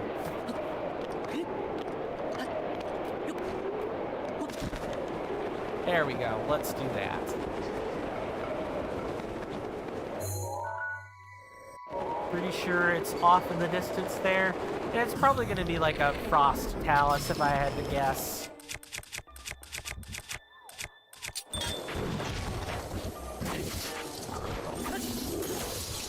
Nope, nope, nope, nope, nope. Get out of this. Okay, 1 second. Yeah, let's get that one out of here. Chuchella, you know what environment you can have that one, sure. You love its boss. It reminds me of your favorite boss in A Link to the Past. In the Dark Palace, the Helmasaur King. Oh, it's the giant scorpion. I know what you're talking about. The one where you use the gust jar or gust bellows to blow it out, and then strike the eyes in its claws. Yeah, that's a pretty nice boss. I could definitely see why you would like it. And it does have some counterplay. It's one of those bosses that isn't just, you know, pierce the eyeball and stun it. You actually have to, like, keep up with what that scorpion is doing, or you will not be getting out of that boss fight anytime soon.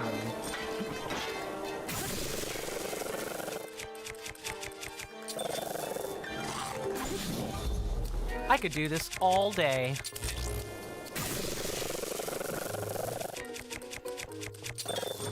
This is another way to, like, stun lock enemies and just keep them rooted to the ground on the spot. Because not only are you getting the frost damage from the frost blade, but also you're generating an AoE explosion when you hit a frozen enemy with the thunder blade. Or with any electric attack, for that matter. The Frost Rod, or the Blizzard Rod, and the Storm Rod are quite a potent DPS combination, if I do say so myself. Let's snap this. Your brother defeats them that way? Nice. Hey, look, if the game is going to give us elemental affinities, I think we should take advantage of them. That's all. But you can certainly defeat them via brute force. A shield issued to the Hyrulean royal family's immediate guard detail. It boasts a high defense, but these days it's more a collector's item due to its ornamentation. And our flame spear is kicking the bucket. We're gonna have to light flint for the rest of the time, but that's fine. Let me make sure I'm actually addressing comments here. Yeah, I could certainly see why people would like the mining facility, and also we have not, yes, we did this fighting just to not make any progress with the actual field boss here. He has very little patience. For me, it's more about just, you know, exploiting the weakness and doing damage.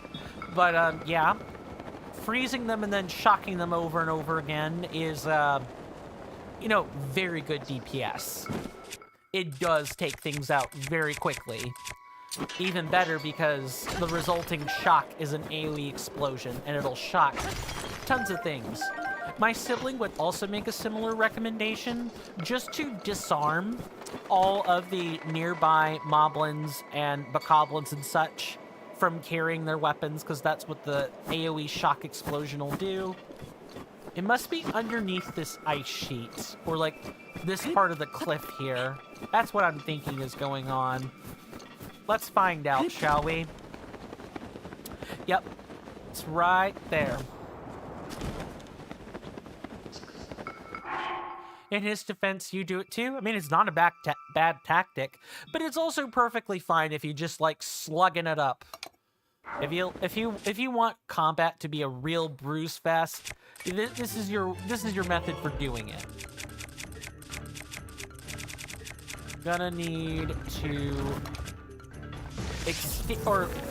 thaw out this lovely frost talus.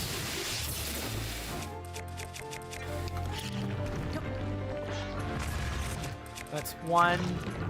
You know that one is coming over here. There. Fall over.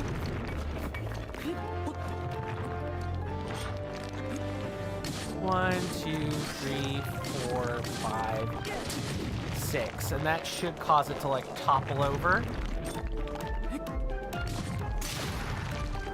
And the crit will automatically topple it over. Good. We are out of a crusher, though. You and him bonded over these games? Yeah, you've mentioned that a few times. I'm glad. Siblings gotta have something to bond over, right? Yeah, my sibling and I also bonded over games. Just not these in specific. Unfortunately, ours was kind of like a torture session in the beginning.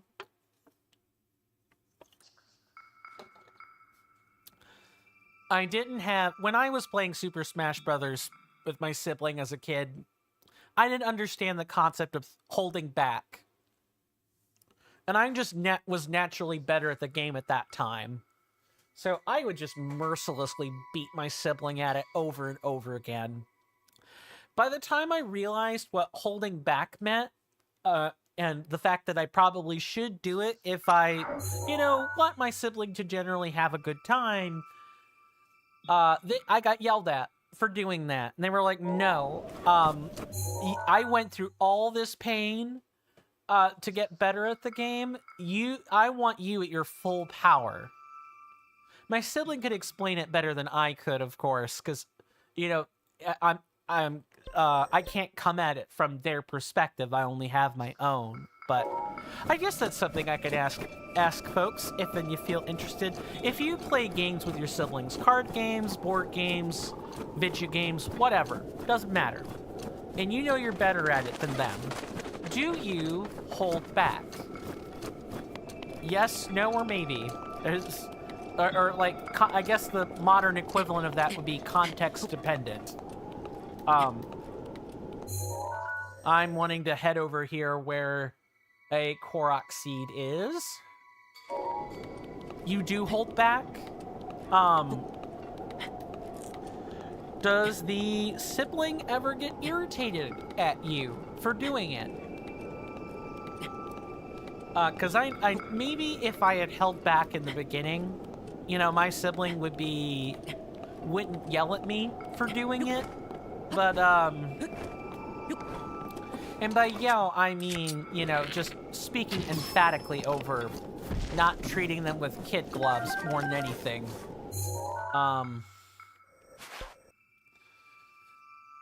Yes, quite often. Yeah, it's like they're trying to tell us, I think our siblings are both trying to tell us, you really don't have to hold back, because I'm certainly not. I guess in a way, when you think about it from their point of view, it's demeaning, right? You want your sibling to get enjoyment out of the game, but maybe... Wow, nice! That thing would kill me if it knew how.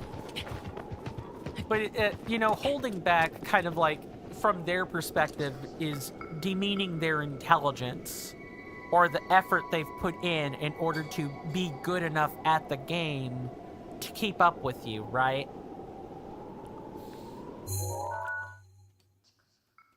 And what makes it funny is he's younger than me. I'm the older sibling, too. Between me and my sibling, I am 2 years and 11 months older than them.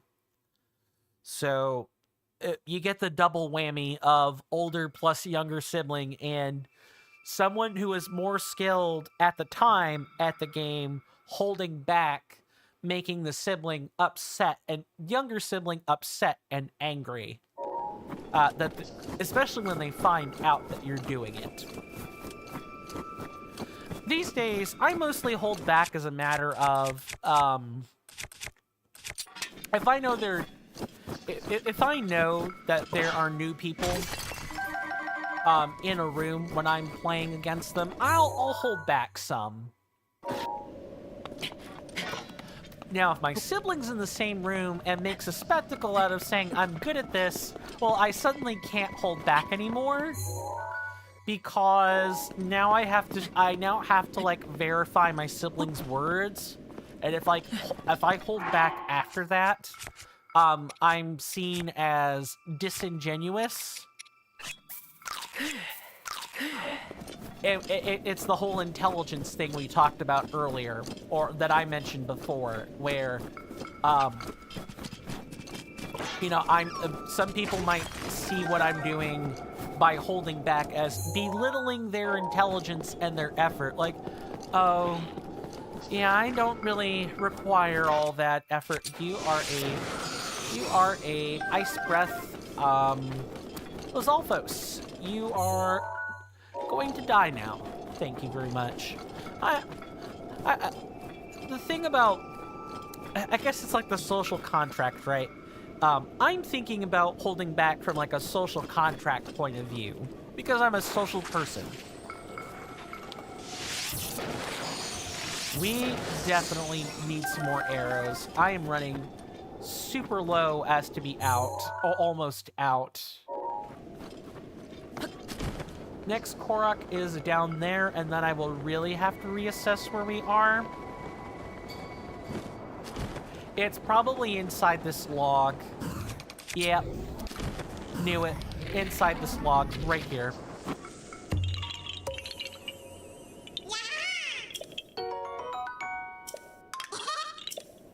Okay, where is our next one? Because the next one that I would normally think about is up north, but we already have that one.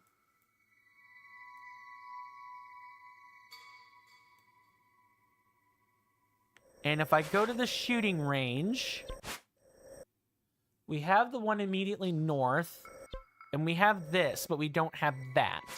I'll answer that in just a second, HBK, promise. Just trying to figure out where to go next.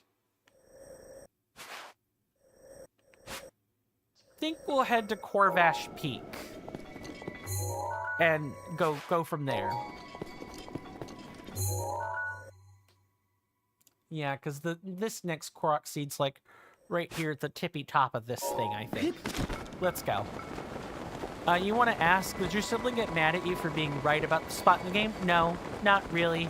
Because typically when that question is being asked, or when that question has been asked in the past, it's a, oh, my sibling came to me looking for information, and so if I say it, I'm like, okay, if I happen to be right, okay, cool, great.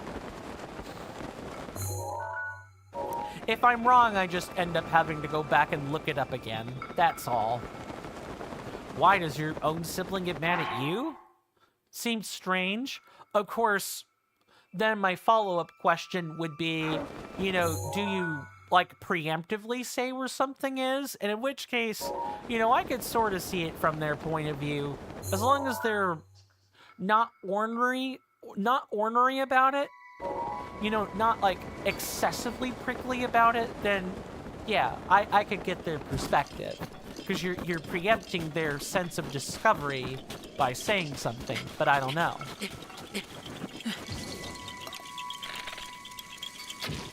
No.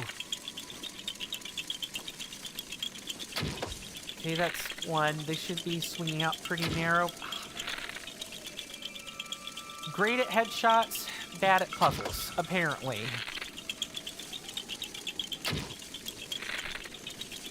Is it swiveling out? No, it's not. Okay.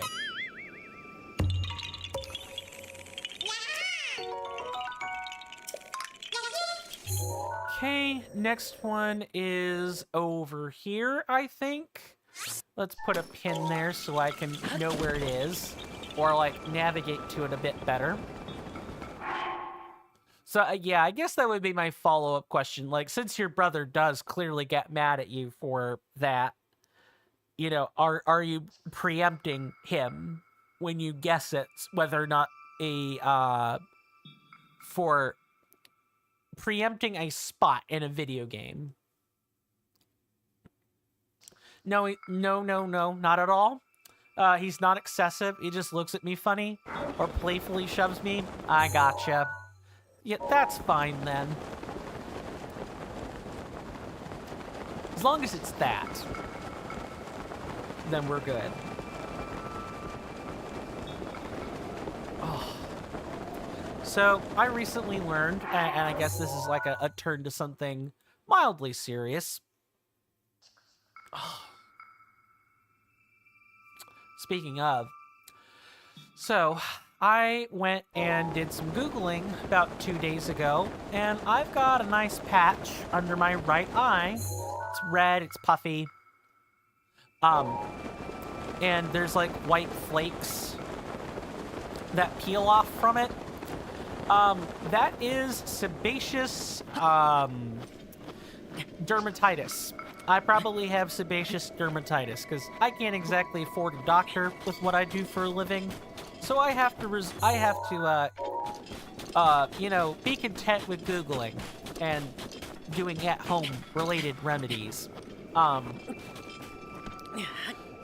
Sebaceous refers to the sebum oil that the surface of your nose makes. If the white glossy stuff you can sometimes feel when you rub up against your nose, yeah, that's sebum. And dermatitis is skin irritation. So there aren't really sebaceous glands near your eyelids, which is where I'm having this, is my right eyelid. And it's incurable. I learned it's incurable. You treat the symptoms, but you can't get rid of it. And I may have been dealing with sebaceous dermatitis for a lot longer as well. Sometimes my beard will scab over, gets really, not like gnarly looking, but you could tell I've like it's scabbed over for some reason. I think that's apparently why. You have to get antifungal shampoo to keep it cleared out, apparently, among other things.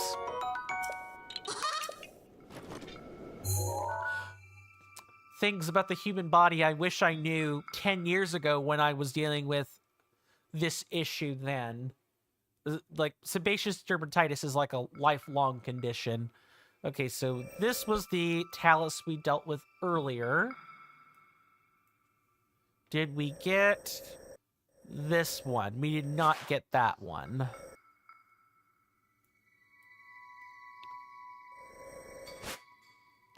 And, okay, once we get this one at the lake, at Lake Kelsey, I think we'll be right back. I think we'll have actually looped in on ourselves.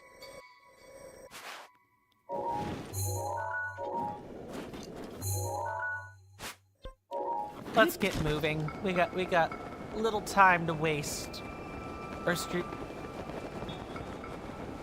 He and you are extremely close. You both love your together time? Good. Good. My sibling and I generally like spending time with one another. Whenever we visit each other's houses, that is. I live on one side of the river and my sibling lives on the other side of the river. So we're usually not together like every single day. At most it's like once a week or something.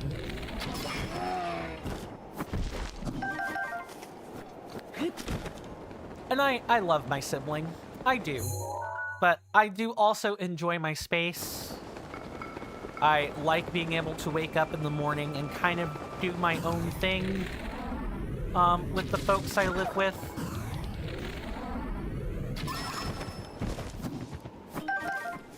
Of course, I say this not really being an independent person either, so maybe if I were ever truly living on my own, then, you know, I'd be able to wake up in the morning and say, well, another day and another time, you know, spent with my own thoughts in my head.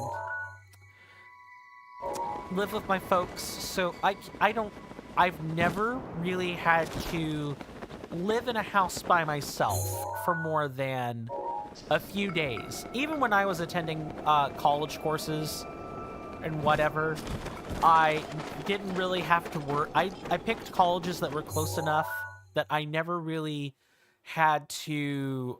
I'm trying to make sure I read this correctly. Okay, so it's like here. I picked colleges and universities that were close enough that I could just drive from my folks' house. So I wouldn't have to spend money on a place to stay.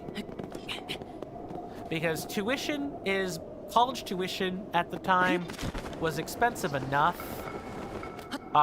You know, without an administration mucking it up. Goodness knows how much more expensive it is now. But room and board, I definitely would have had to have gotten minimum wage employment somewhere if I had to live on my own. That would have made me a different person, to be sure, but I'm grateful for the opportunity of not having to live by myself. Because I'm a person, I kind of need people. I need a real world connection to people.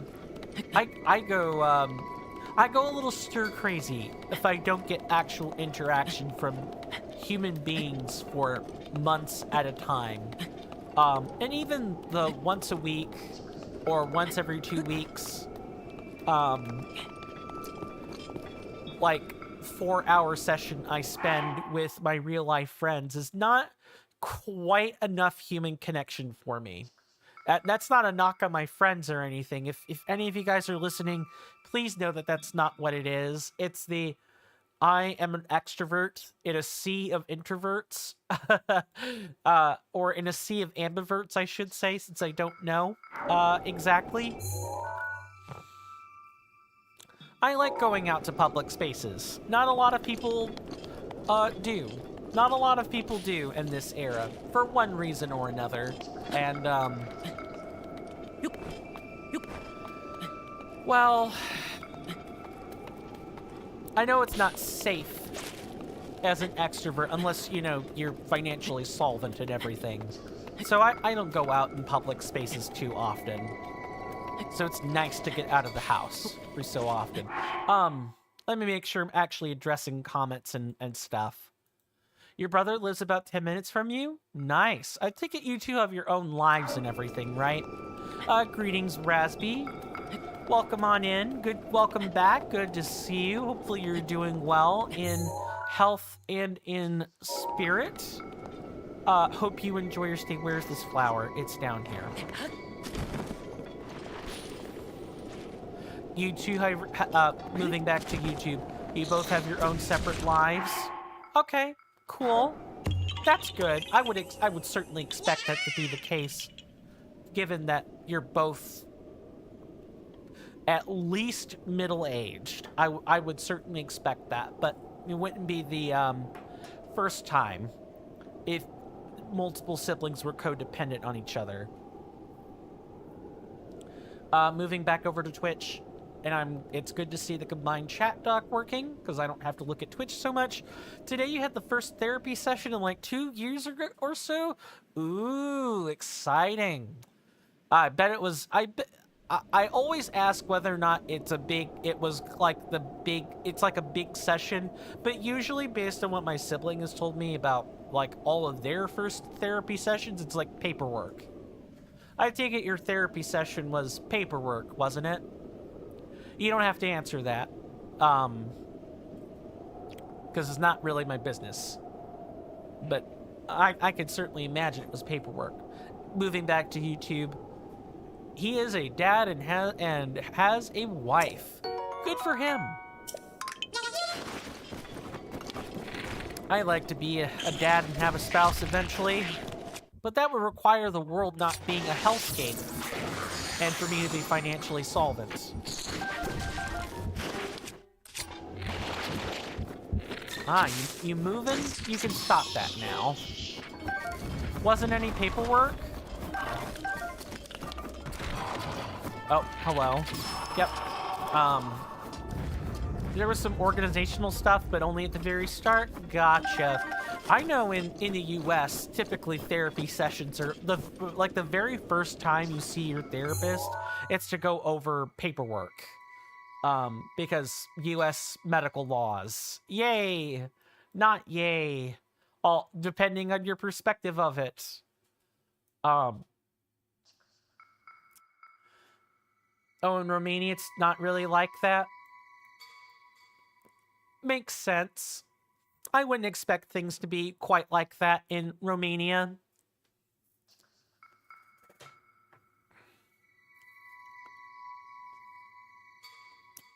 Speaking of, or not speaking of, but I am going to go get another beverage. I will be right back. I've got a nice, neat little command that'll automate things for me really quite nicely.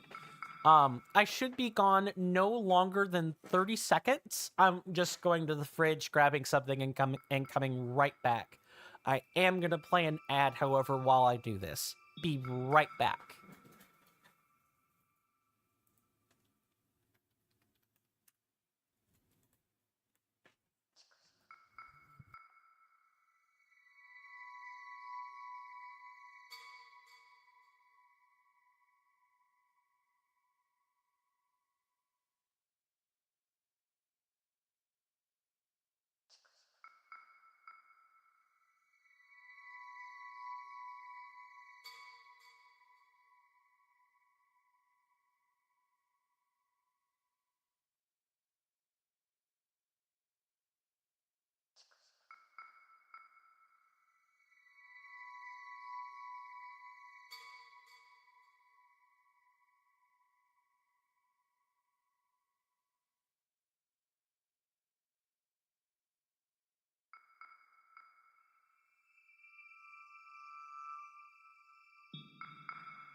Okay, I'm pretty sure that took me closer to 45 seconds, but I'm back. I had to go fold up a cardboard container and put it in the recycle, so that's what took me an extra few seconds.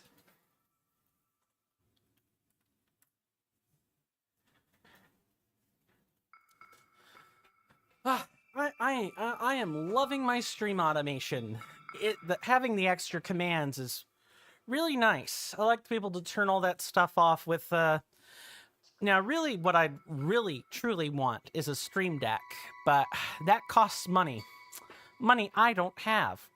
So Firebot is a close second for some things.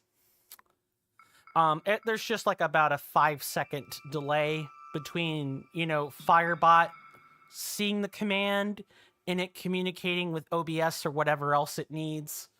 That's always frustrating because there's usually like a 10 to 30-second gap between the automated transitions into an intermission. If you want to turn your number pad keys into a script pad or whatever, you could help with that. Oh, that would be nice. We can discuss that in Discord later. That would be great.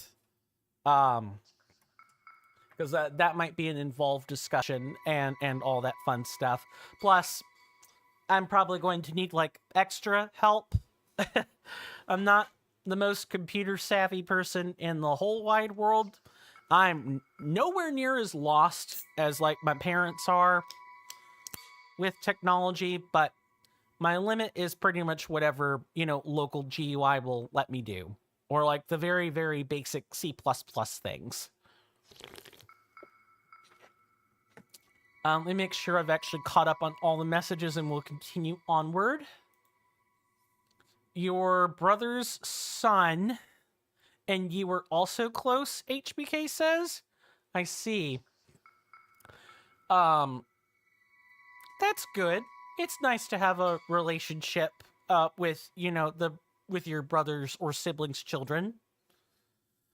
How about you, HBK? Have any family of your own, like any immediate family, or do you only have you? If and you don't mind my asking. Let me go back over to Twitch, and then we'll keep things moving. What would I use a Stream Deck for? So Stream Decks can do things like turn on the lights in my room. If I have smart lights, I could have a command set up with like some tutorials from YouTube and things to turn on a bunch of lights.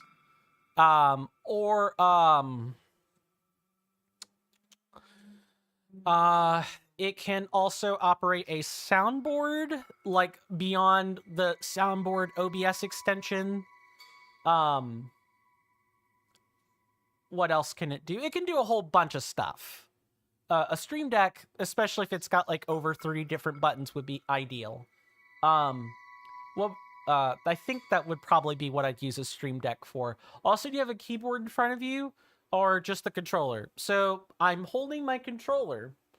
To my right, that's this way, or it's this way to you guys, but it's to my left, is my gaming computer. Its screen is, it's the gaming computer screen is currently hosting the, console game screen. And on my left, that would be to your guys' right, is my streaming computer. And my numpad for that computer is just within reach. I can tap, 9 through 0 on it, or any of these buttons pretty easily, all things considered. So I like sit between two computers, if that's making any sense to you. Windows Power Toys lets you unbind numpad keys, but Python can still detect those keys. And from Python, you can send the signal to anything else. Okay. I used to use Lyran board or Streambot or something. I have Streambot. I could probably use Streambot with that. And they were configurable Stream Decks that you could click on or set keybinds for. Sounds familiar. But honestly, unless you know exactly what you want it for and want that, it's not worth it. You've already invested a lot into streaming stuff. Yeah, I mean, Stream Deck is definitely a nice thing to have, but I feel like I could manage my stream on my own just fine.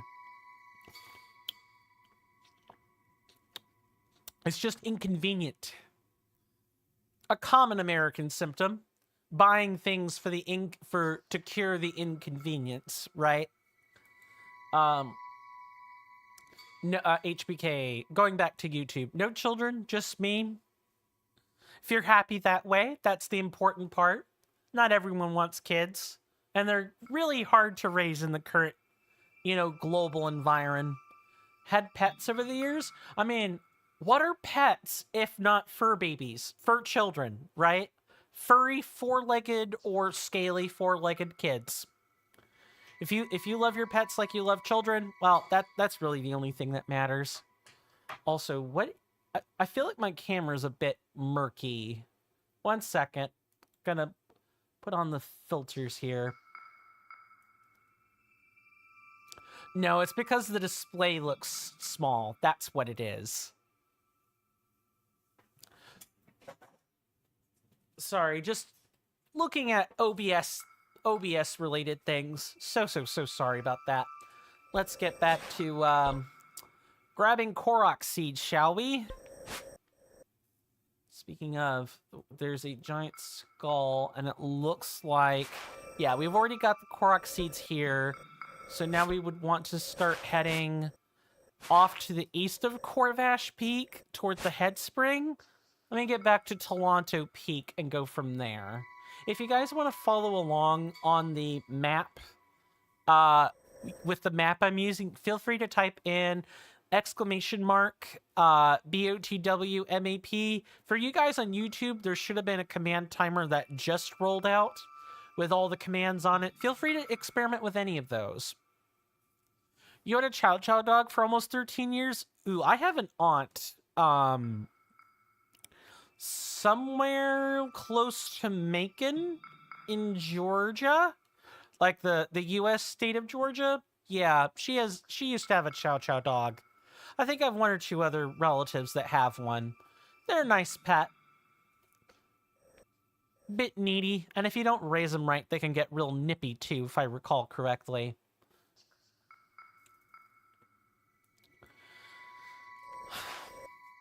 As far as getting back to the Stream Deck discussion for a second, really it's just a matter of, even though I'm too small to be a professional streamer, right?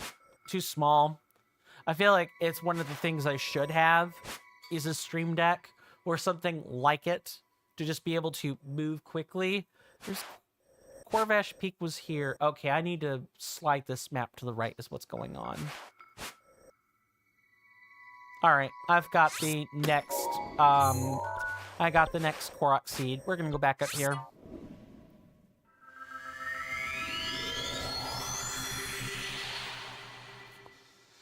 Can't keep combing over this bald spot forever. Well, it's not bald, but I'm definitely thinning. She's big baby. You lost her to cancer in 2007. I'm sorry that you lost her to cancer. My goodness, that's a terrible way to lose a pet. Like, awful. I just have nothing great to say about that. Yikes. But I know what that's like, too. I've had a dog run over. I've had a dog die to cancer.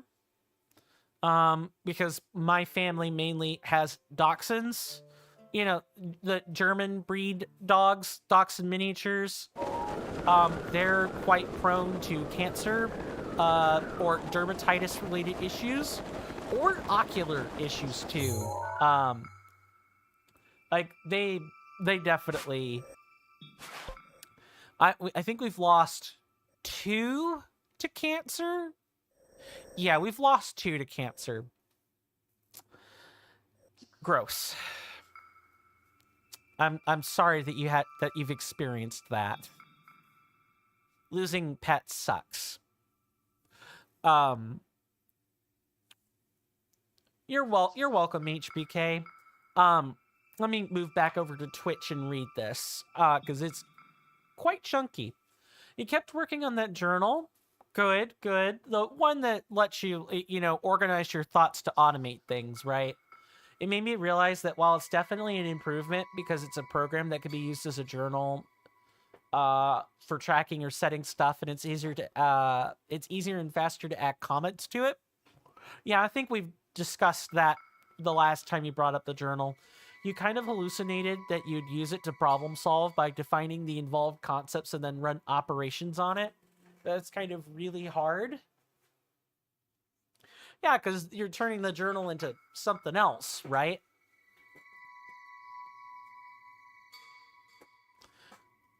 It becomes more of an automation program rather than a journal, which is fine if that's what you want it to do. That's absolutely fine. It's just sometimes in life, the more you complicate something, especially with something like an electronic journal, the more likely you are to forget why you wanted the journal in the first place. Let me click on this so I know what I'm looking at here. Okay, there's an ice block. Hello, boys. How are we doing? Yes, thank you. I appreciate your enthusiasm, but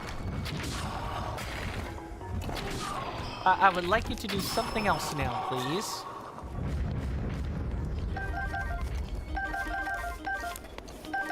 Yeah, I've also had a client who lost a pet. Not fun. He was like a husky German Shepherd mix. Kind of a mutt, really, when you think about it, but no less beautiful. Mutt just means like mixed breed dog, really. So many breeds involved in the mix that you can't really identify what it is. He lived to be about 10. He was trained to be a service dog.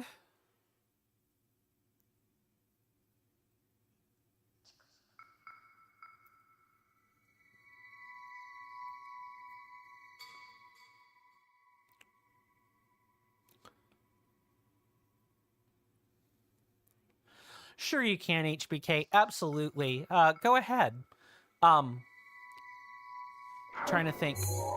One day, he just happened to be on his way, like he and the clients were on the way to the vets. Vet visit went fine. Went out to the parking lot. Died right there. Died right as soon as he stepped out of the truck. Snap of a finger. For whatever, like it's the strangest thing. It kind of reminded me of, you know, died suddenly. There's a subreddit called Died Suddenly. And that's for humans who die suddenly. It's kind of a thing that's recorded the deaths of, you know, student athletes or just otherwise healthy people on college campuses. Yeah, you can find a number of those clips. Sometimes they're fake, so you have to be careful. But some other times, like the just collapsing right on the spot and being unable to like wake up or have to be woken up is shocking. She could predict seizures. Your dog, or your Chow Chow dog. So when you say she predicts seizures, excuse me, would she just kind of stop and wait for the seizure to happen? Or how exactly did that gift work? If and you don't mind my asking. Let me turn back over to Twitch here for a minute. A bit less automation, but it'd be like a cognition empowerment program. Sounds like magic if you don't think about it too hard. It would help me draw lines around concepts and define what's needed and what's not, and help me reach a solution conclusion. That just sounds like a corporate task manager program, kind of, but personalized and for you.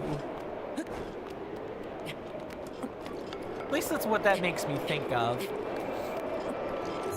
Hopefully I'm not insulting it or insulting your concept of it by calling it that. Okay, where is the ice block? Because there's an ice block that I'm looking for.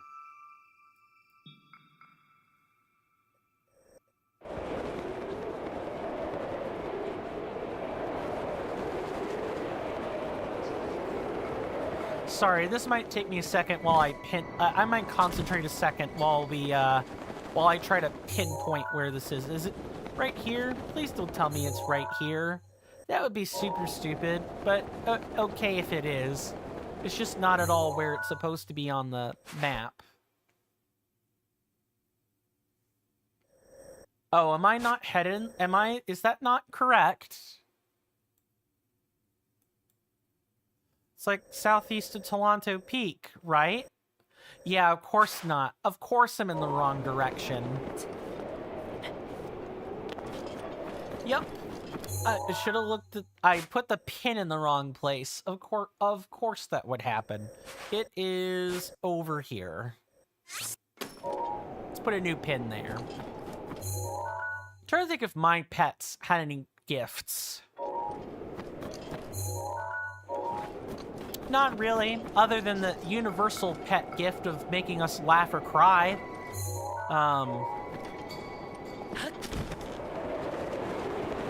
Which is really about the only gift you need. In my honest opinion.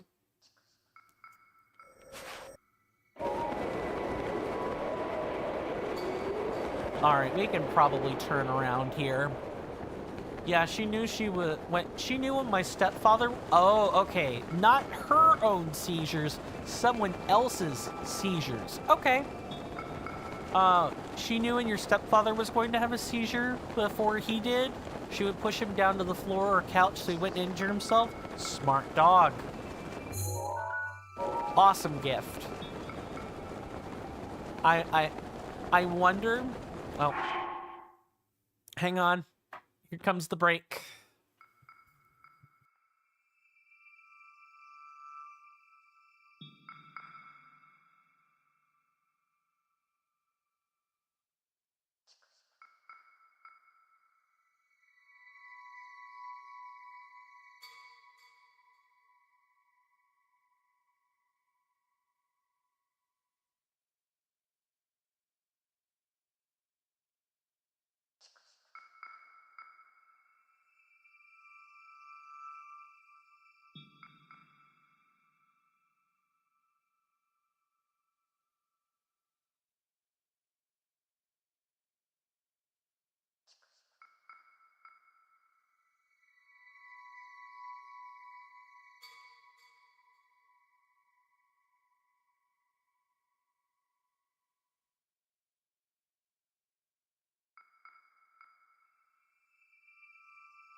Sorry about that, guys.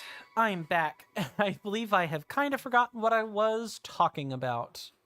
Um, Let me take a second, kind of purvey these messages here.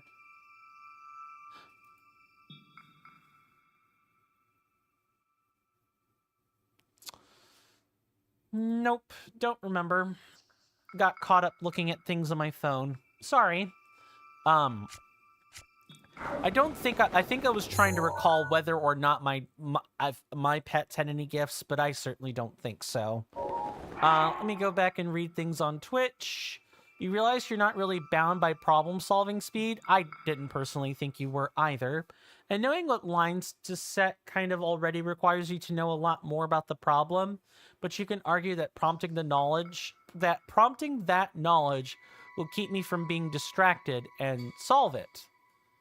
Don't know what HF is, but understood. You want to like externalize some of the thinking you need to do to software using whatever technique is appropriate, like decision trees, prompting, LLMs, simple triggers. The classic optimizing thinking. Something I've seen in film, something I've seen in film. It generally goes over great until, it starts bleeding into the social world. And then people get upset when you do it. I'm trying to think of like rom-coms or chick flicks where someone ended up doing that sort of thing. Nothing comes to mind. I'd have to go back. I'd have to look it up to know for sure.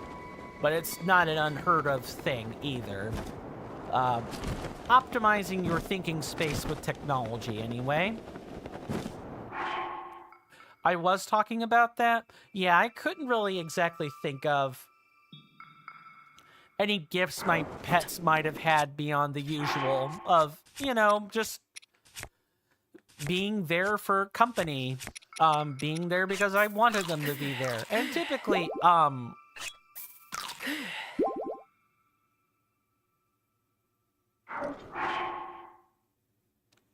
oh, really? You could tell me more, as I don't know much media. It's not what I'm trying to say. I thought I would grow out of it. It would grow out of control and, I don't know, take over the world or something. But yeah, wanting to automate thinking is a really easy thing to desire and look at, and a much harder one to actually do. And there's also the ethical question of how much thinking should you actually automate, and how much of it should you use your own, how much should you use your own, like, impetus for thinking things through, or initiate the thinking process. Definitely not an easy question, or definitely not an easy ethical question to answer. You said you were impressed with my dog's gifts. I appreciate you trying to, like, recollect what I was talking about, HBK. I don't even remember the exact sentiment, but I will say again that I'm quite impressed with your dog's, the Chow Chow dog's gift. Especially because, again, sorry, I'm like entertaining 2 or 3 different thought processes at once now. Especially because even with technology, we have a hard time detecting seizures in ourselves. I think I was talking about some, you know, died suddenly thing. I really do forget about half of what I talked about. I'm of course aware that I've talked of it. I just forgot the thought I was going to finish with because I let myself get blindsided by the timer again. Something I'm going to be getting better at as time marches on, hopefully. The ethical side of automating things, it's the dependency. Moving over to Twitch again. It's the dependency. If you automate your thinking and you're not careful,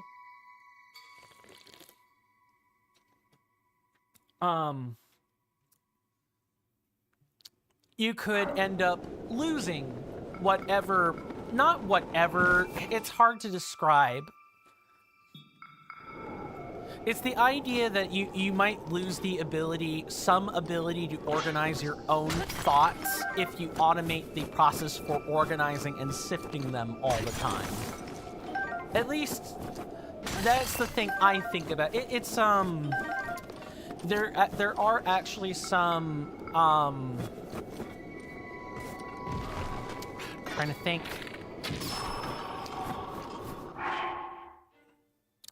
I've seen some people discussing this with Chat GPT, where it's like, oh, they've gotten so used. Yeah, that's what it is. They've gotten so used to prompting Chat GPT or Copilot or whatever AI program they have, that they kind of lost the ability to code things or do some other task on their own without initiating Chat GPT into a prompt to get them started. I've started seeing that crop up on the internet.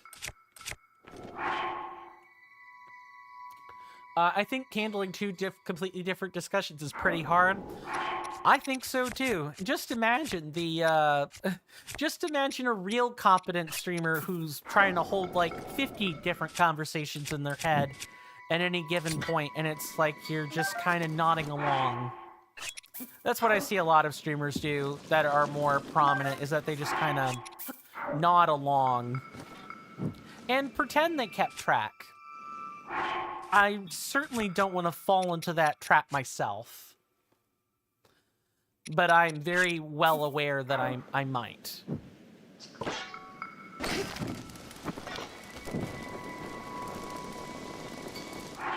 Your bottleneck in your day-to-day life is resources. In TBH, purpose and meaning. Well, the resources are something you could probably do something about. Purpose and meaning is just kind of an intrinsic thing. It's the thing that therapy can help you kind of find your answer to, but therapy can only help you find your own answer to what your purpose and your meaning is supposed to be. And no amount of efficiency can fix that. To read the rest of that sentence. Yep, I agree. All the efficiency could probably help you do is like free up your time to think about the things that you can't easily fix more. Or delegation. Like, delegate all you want, but at the end of the day, you still have at the end of the day, you still have these knowable but unfixable problems. Just don't want to burn up arrows here. That's what I'm doing.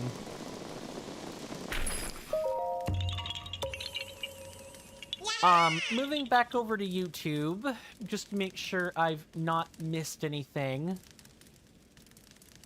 Yeah, anytime a pet has like an extra gift, that's like an added boon. Or, you know, you train your dog to have one. My clients have this Great Dane. She's like getting to be a year old now, and they're going to take her through service training.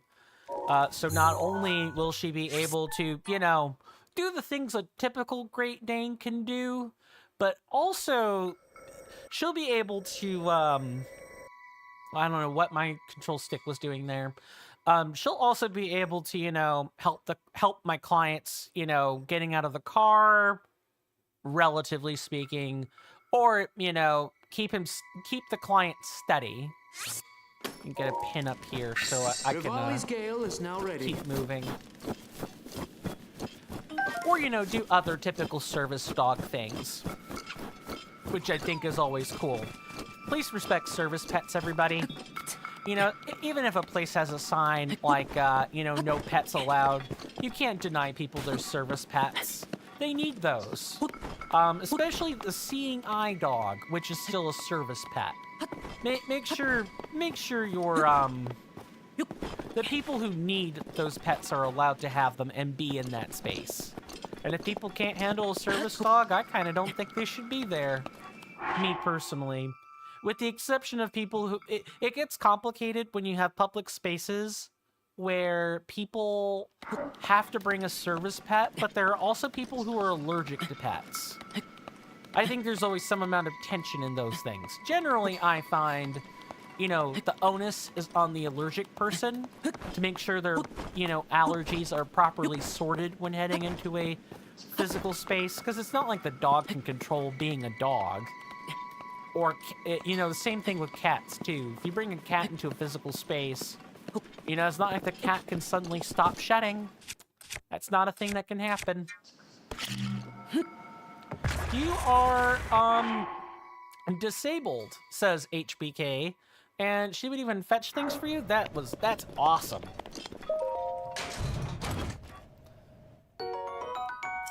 It's nice to, yeah, I think especially if you are struggling in one or more departments in this world, whether that be physically or socially or what have you, I think service dogs or emotional support animals are important.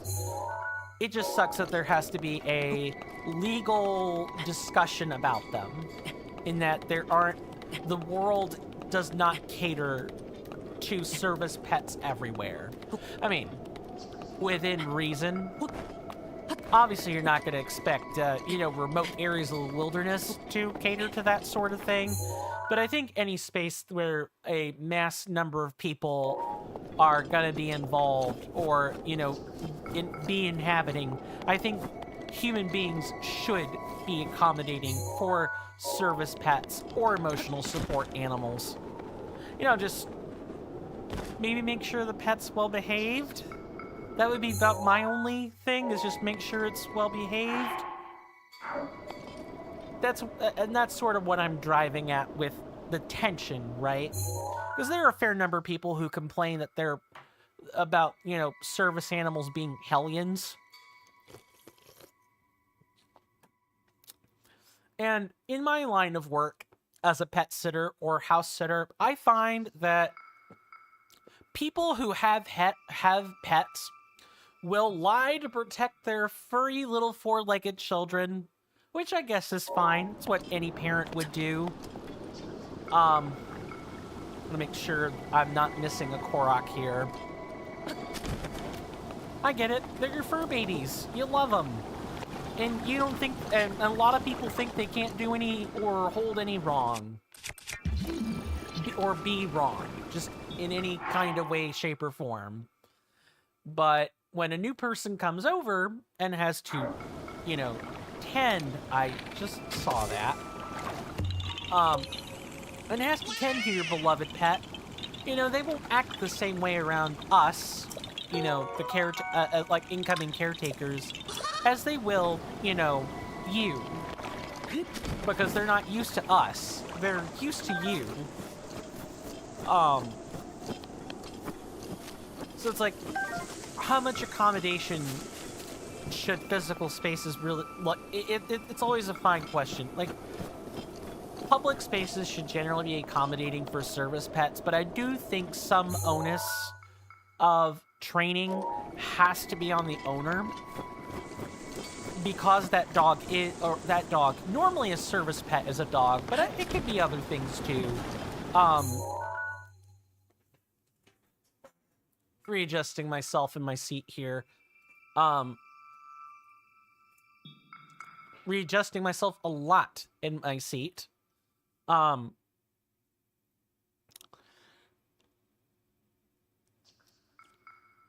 It takes a village, I guess, ultimately is what I should say. Takes a village. People should be generally accommodating, but there should always be reasonable efforts made by individuals to lessen the collective burden whenever possible, as much as possible, with nobody being upset. It's all a cooperative venture, right? Caring about one's fellow human being. You raised and trained her yourself, even came up with your own sign language to train her for when she lost her hearing. That really That really sucks. I trust she lived a long, healthy life. It sucks when pets lose their senses too. Not only for you, but for them, of course.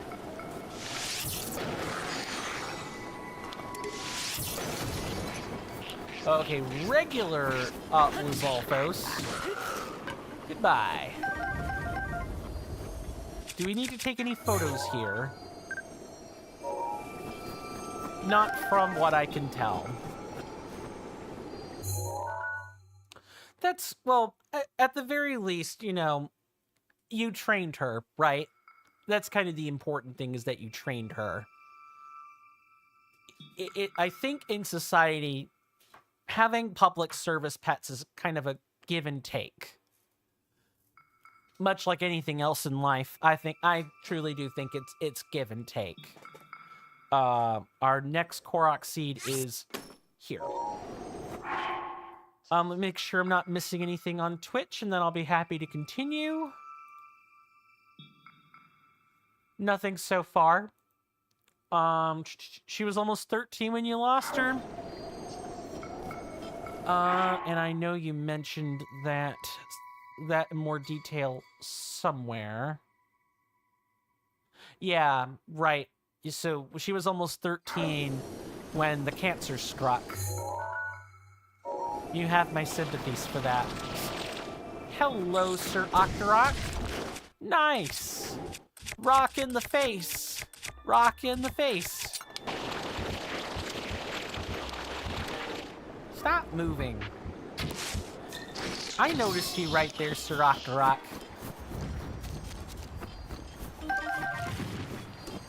Hot. Fantastic. 1, 2, 3. Get them up quickly.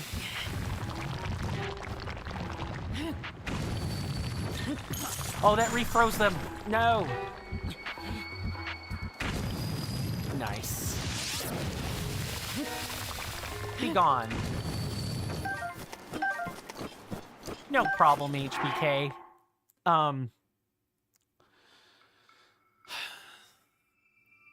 While I am a scientist by heart, and by that I mean, you know, I was studying to be one. So I was definitely not the most nurturing type when it comes to animals. I was studying to be a molecular biologist, and that's a completely different headspace than living creatures. I do have a large amount of respect for living creatures. Especially now that I pet and house sit for a living, I am much more of a naturophile than I used to be.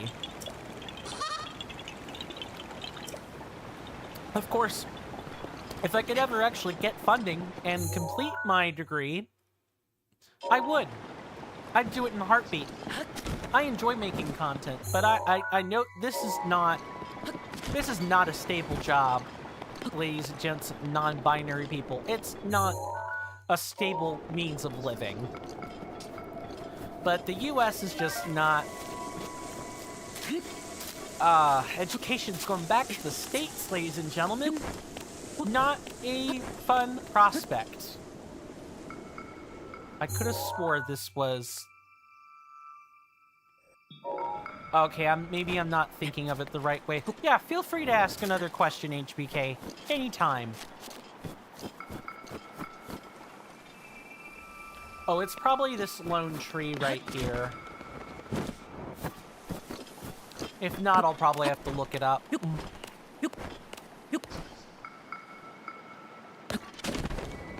Alright. Is it over here? Actually, I should probably just see what it is. Oh, that's why, because I'm in the wrong spot. It's over here. That's where we'll end up finding the Korok. I'm willing to bet it's a travel ring based on the distance.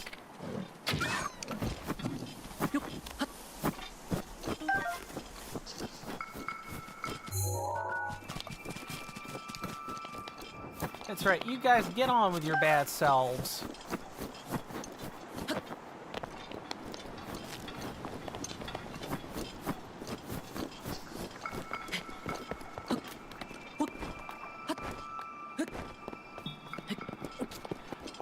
It's not, yeah, I was about to say, this isn't it here either.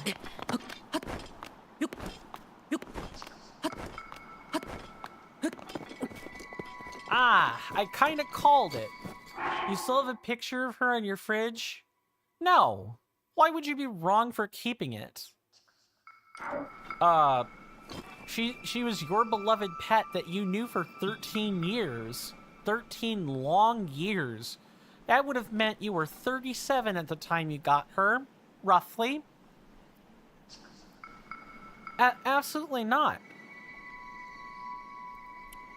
It's not like cheating, and you're not this isn't one of those things where it's like it's some early childhood memory. It's like, well, okay, maybe you should recontextualize the memory now that you're an adult.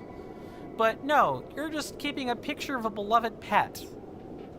Nothing wrong with that. My family has pictures of our old dachshunds. We have a couple in photo albums. I had a Cocker Spaniel when I was living with my mom. His name was Hercules.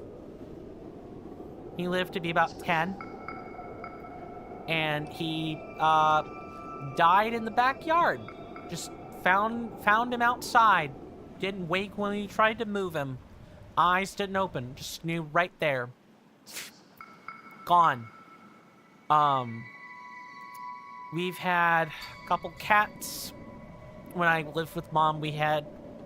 I mean, my mom has another cat now, but when I lived with her, when I was in high school, we had a cat back then. We also had a cat on a military base, and she died. I think she died of old age, though, so that's still sad, but, I mean, hey, the cat lived a full life and everything.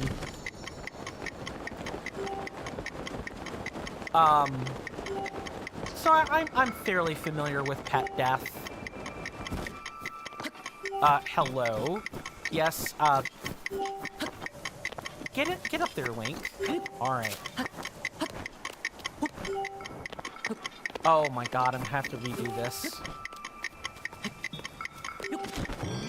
There we go. She died in your bedroom? Yikes, that is a horrid place to find a dead pet. That's worse than outside.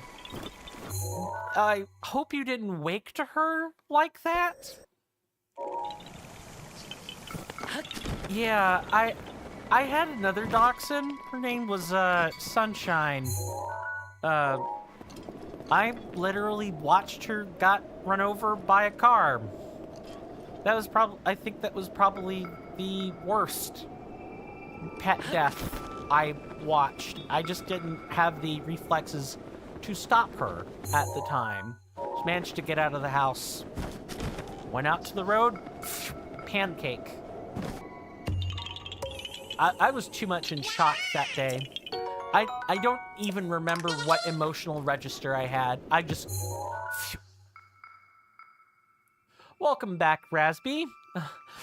You've come in just in time.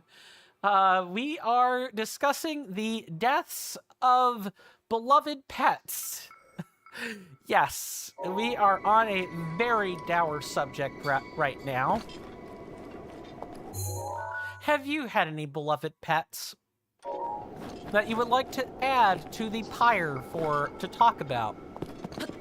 You don't have to, of course, but I am waxing a bit poetic here.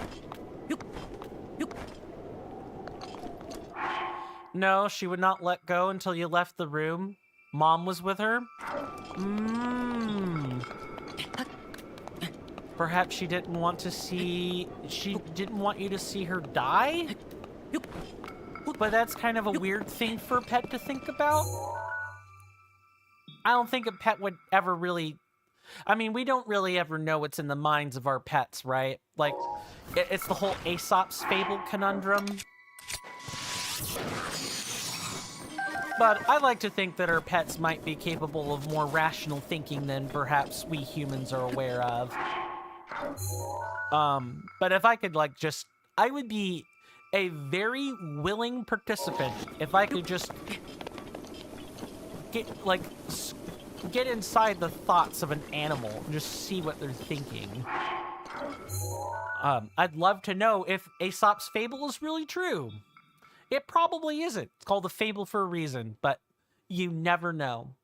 Moving back over to Twitch, as a person who had tens of cats across the last decade, a lot. Any of them particularly meaningful? Not so painful you can't talk about or anything, but had any cats across the decade that meant the world to you? Raspy? probably been, and if you have said something before, I'm definitely, like, raking the memory banks and finding nothing, remembering nothing. So I apologize if I've forgotten.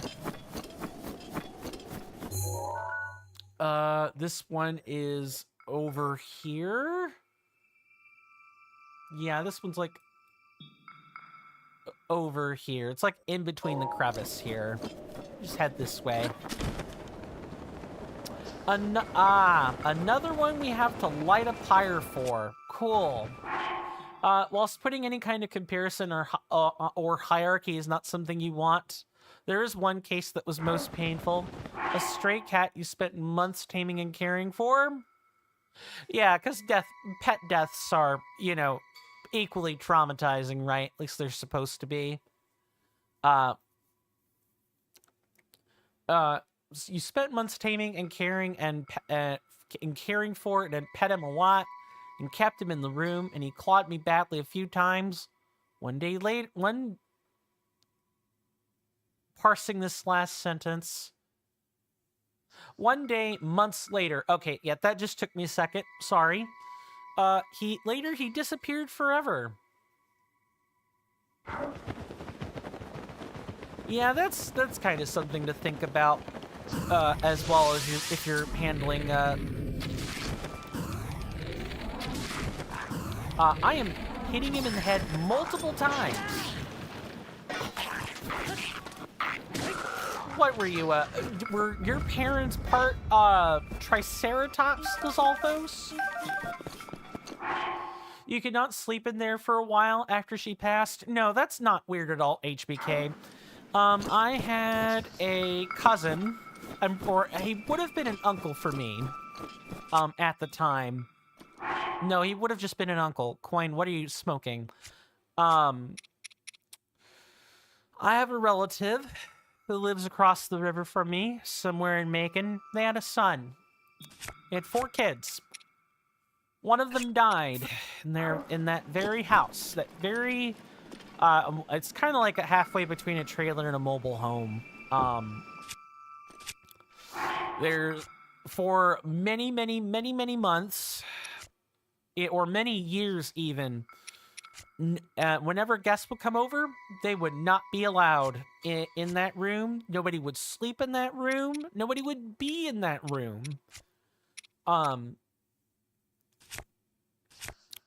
And for years, I could definitely imagine the same would be true for, especially in houses. It's just bad energy, right? You know, regardless of what you believe in, sleeping in the same space as the departed and the fallen feels weird. That's about as much as I could probably say without it also getting weird at the same time. There's just something too macabre about... I'm not wanting to light that up with a piece of wood. There's something macabre about sleeping in the spaces of the fallen that probably date back to, you know, prehistoric or even just ancient times. Like, there were always issues with that. Hello. Yes, I would like to light this on fire, please and thank you. But yeah, I don't think that's odd at all, HBK. Did you ever find out? I assume by disappeared forever, moving back over to Twitch, that you don't really ever know what became of the stray. But sometimes you can find out things about the strays that, or like just former pets you've kept, especially if they've run back. I'm curious if you ever found out anything about that stray. I presume you would have said something different if that were really the case, but there could always be happy endings.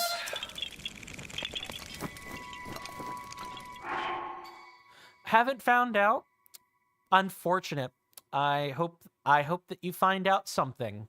But unlike any of my other cats, he worked extremely hard for that one, and he didn't live for years either.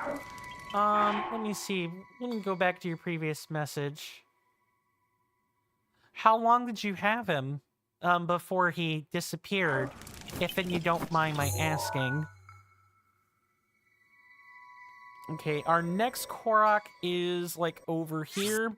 I promise we'll get to the labyrinth. I have not forgotten the labyrinth. We're just really trying to hollow out the mountain here. A few months? Okay, so not even a year. That sucks. Well, I really do hope that you're able to hear something about about your beloved cat eventually. My sibling and my mom, who live across the river from me, they had where they're living now, they've basically kind of almost become a receptacle for cats. Not quite a receptacle, but there was a neighbor who used to live near them, and they kind of let their cat go, like, big time. Like, you could see ribs on the cat. That's how far they let it go. Like, malnutrition. And eventually, the neighbors just decided, hey, you know, yeah, we're cool with you, you know, keeping the cat or whatever. I don't remember the story exactly. My sibling does, and would probably be pretty happy. Hello, yep, that's bad. 1 second.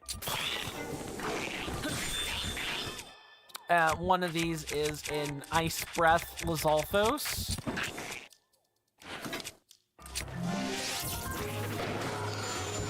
Yeah, because this one didn't freeze. Give me a second, because I've probably got an archer on my back as well. Ah, that's nice. Just...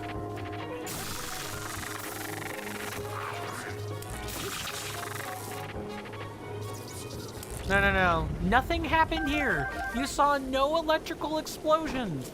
You saw nothing and no one.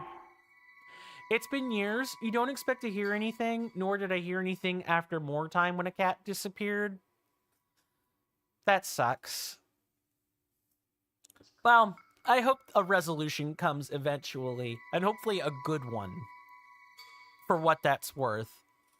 Let me go back to YouTube a second, and then we can keep moving. She came to you in a dream. Ah, and try to interpret one's dreams, huh? That's a whole subject. That's a whole different subject on its own. She told you to let go, gave me a boost of strength, got me through it. That's nice. Do I have to go get a pair of scissors? I'm also, yeah. So, nature is making me answer one of her calls, ladies, gentlemen, and non-binary people. I'm going to take a quick ad break while I go grab a pair of scissors and answer one of her calls. I will be right back.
Sorry about that, folks. I am back. Nature made me answer a little longer of a call than I was intending.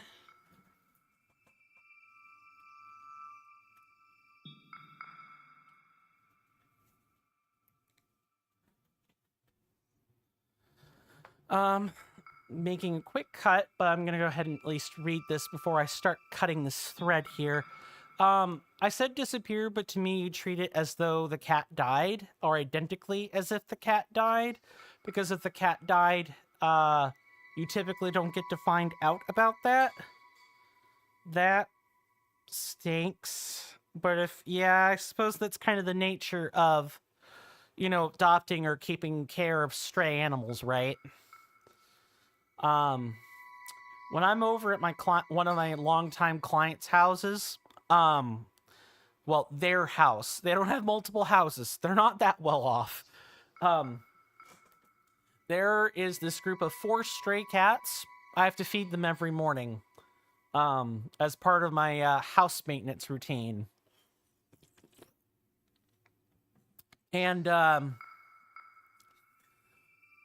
feed them at about 6 o'clock in the morning. So not super early, but early enough for me. I'm normally a night owl, or at least I think I would probably prefer to be a night owl, sleep schedule notwithstanding. And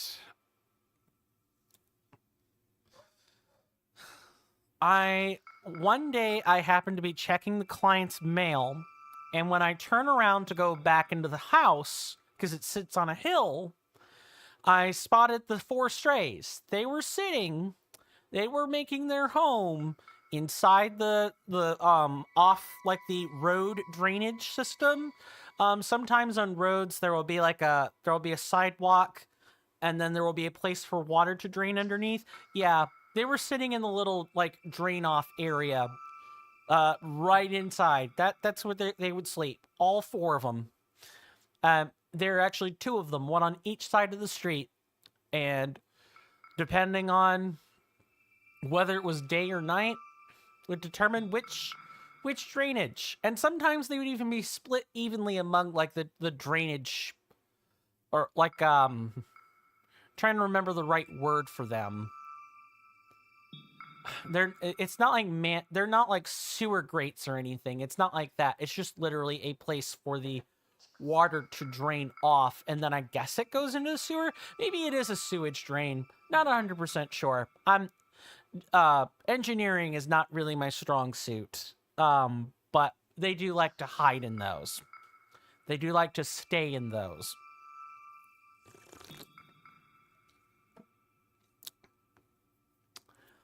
And that's really about the extent of what I know about the client's stray cats they're taking care of.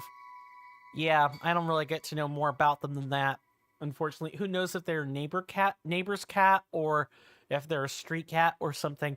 Here's the thing I find baffling about outdoor cats. Like, I know they're outdoor cats, right? And I promise I'll address YouTube in just a second. I know they're, outdoor cats. But, like, would it be too much to ask to chip them? Because a lot of at least the ones that I see, like, don't have collars. And I kind of find it baffling that people would just let their cats free range and not know where they are. And no, stray cats don't always keep streets free of rats. Sorry, that doesn't happen. More often than not, they're actually killing birds, at least here in the US. If you're not in a place like New York that can actually have a rat problem, they'll kill birds. They'll kill, like, small, like, other small, non-game animals. They'll even kill, like, smaller pet mice or pet rats or something. It baffles me that people can just leave their pets out there with nobody, with no supervision. None at all. It's gross, in my opinion. Give them 5G chips. I would love to tell whoever's, like, cat those strays actually, or whoever the stray cats actually belong to please chip their cats. Or don't let their cats outdoors all the time, every day and every night. But can't really control people without good legal laws and without security cameras in neighborhoods. Not happening. You kind of wonder how some of your outdoor cats continue to persistently stay safe and alive to this day. By being stray cats, by keeping their wits about them. That's how. Nice.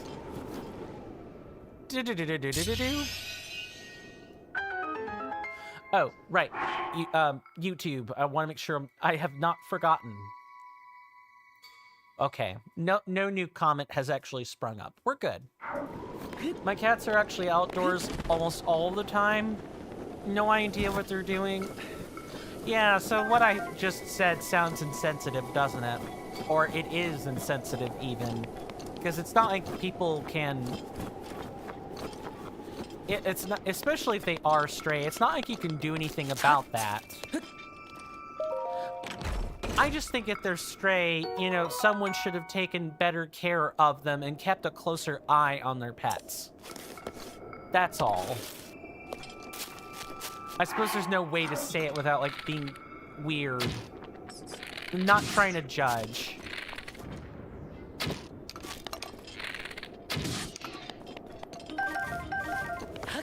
I'm not trying to judge. And sometimes outdoor cats are they're meant to be outdoors.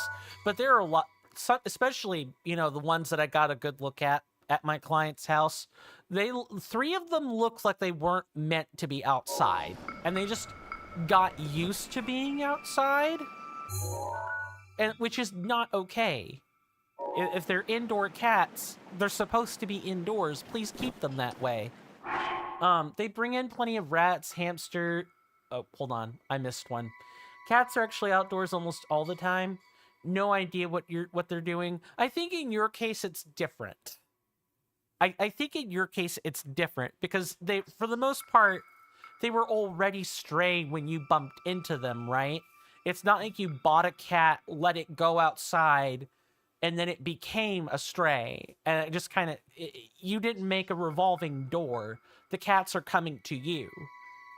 Let's see. They bring in plenty of rats, hamsters, birds, and moles. Yep. Sometimes my dogs will bring in a couple of moles. Or even a couple of snakes. Sometimes a snake will take up residence in my backyard, actually, and we'll end up spotting one dead sometime. Are your cats stray? They are hybrid. They sleep inside and sleep outside as well. That's a tough question.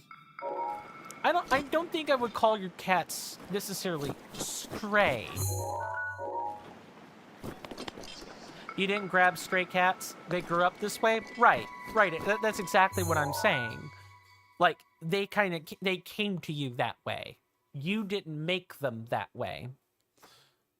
100% of your cats are the descendants of one random stray cat you got 13 years ago? That's solid. It's nice to get confirmation on things like that, I suppose. You think, you're fairly confident that, the cats in your region were all kind of... Well, not cats in your region. That's a stupid thing to say, Coin. But, like, the strays in your immediate area were all kind of sired by the same cat. It wouldn't surprise me.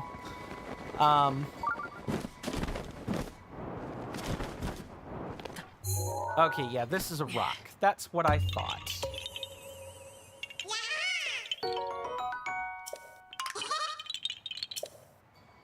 Okay, what's up next? So we have the plunge, we have the falls. I am at the very least going to, like, extend the stream until we've gotten to the Korok seeds. Oh, just saying that none of your cats were given to me by people, or stray cats tamed, or at least not right now. At most, you've had 2 stray cats tamed. Fair.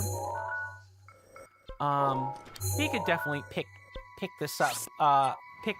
Pick this back up. Good God, Coin. Speak English, man. You know, at least speak the one God-given birth language you have. Speak it well. Hashtag not sponsored by Cheerwine. I want to get us into the labyrinth. And at least get the shrine. Because we've gone the entire stream without doing it. And it's time I fix that. So this lovely thing, there are 2 of them. And no, even as much as I want to, I am definitely not going to that shrine. We're going to make a beeline right for this labyrinth. These labyrinths are pretty cool, if you don't mind my say-so. It doesn't hurt that they're in a cool place either.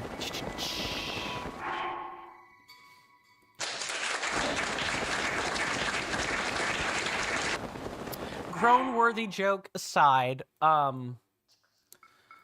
once you get the idea of the one up north here, the one over in Akala actually won't be too bad. It's practically the same experience. It's practically the same experience. We just have to be careful we don't bump into any Lionels on the way there, because there are 2 Lionels in this area. There's one like here, and there's one here. And we want to make our way over here. This is our goal. This big place. And this thing in the center is the shrine. Looks easy, right? According to the topographical map, looks easy. Yeah, things gonna change real quick as soon as we get there. You'll see what I mean. And is that a 3rd Lionel? That's a 3rd freaking Lionel. I have to amend my statement. There's a Lionel here. There's a Lionel there. Okay, no. Not here. There's a Lionel here, here, and here right in the middle. So we kind of have to just cut straight across the mountain to bypass those. The stream normally lasts 4 hours, yes.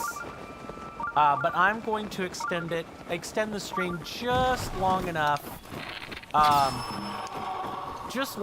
to actually get the shrine in the labyrinth. Because otherwise, what would be the point of making the thumbnail? I would have just made a different thumbnail if I didn't want to do that. I wouldn't have used the labyrinth. Just need to try to be quick. Well, damn, dude. Share your music. God, I hate that. Sorry. Sorry, that was a pretty blunt reaction. There are people that drive up my road, and they have the reverb on their car stereos nice and loud. I don't know if anyone heard that in the mic. I hope not. I'd like to think I've noise gated my mic pretty well, but I definitely heard it. I felt the reverb. Yeah, get out of here. I'm not interested in hunting you right now. Oh man, while it would be sad when uni will be over, it is really just draining and a bit overwhelming. Yeah, because you're... Hello. Fine, game, fine. Let's get this one. It's right here.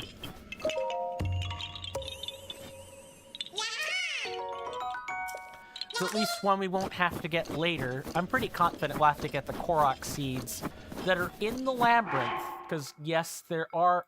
Actually, no, there aren't seeds in the labyrinth. That's a Tears of the Kingdom thing I'm thinking. Because these labyrinths exist in Tears of the Kingdom as well. They're like different things involved with them. Tears of the Kingdom is really, truly quite a strange game. It's parts prequel and parts sequel all at once. My sibling kind of thinks the same way you do when it comes to university or college. They kind of just find the experience overwhelming. Unless you use a camera mic. This one doesn't, thankfully. It's a headphone. It is a headphone mic, though. You can, like... There's a jack in the back of a Blue Yeti mic, and you could plug in a pair of headphones to it. It's pretty sensitive. but I have noise gated the hell out of this thing. The audio range definitely doesn't capture far enough away. Far away stuff, even if it's loud. So yeah, we heard nothing. I think the built-in OBS AI noise suppression would filter that out. Yes, I do have the good quality, like, noise suppressor as well, on top of the noise gate. So I have both things. I remember when you helped me, pick out which of the two noise suppression algorithms to use.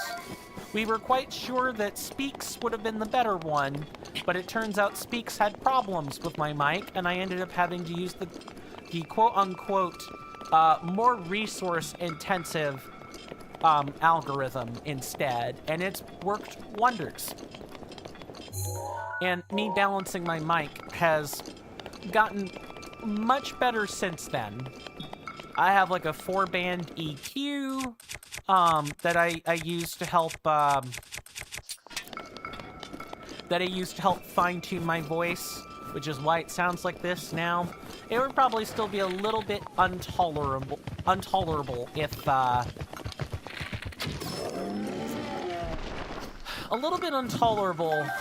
intolerable, excuse me, if I hadn't gone through the 4-band EQ Nova extension. I actually had to watch like a tutorial like 10 or 12 times to figure out how the Nova extension or Nova filter exactly works. If I wanted to, I could actually have a 6-band equalizer right now, but it's really not necessary. Well, the mic sounds extremely good.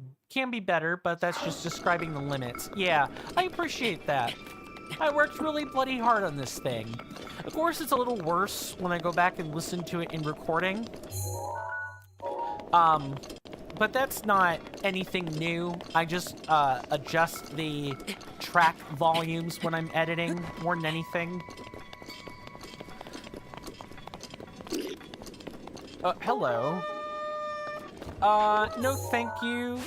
I do not care for your camp of monsters, Sir Bokoblin, or whomever blew that. Oh, also the triangle camera thingy is pretty great. It's much better than a square.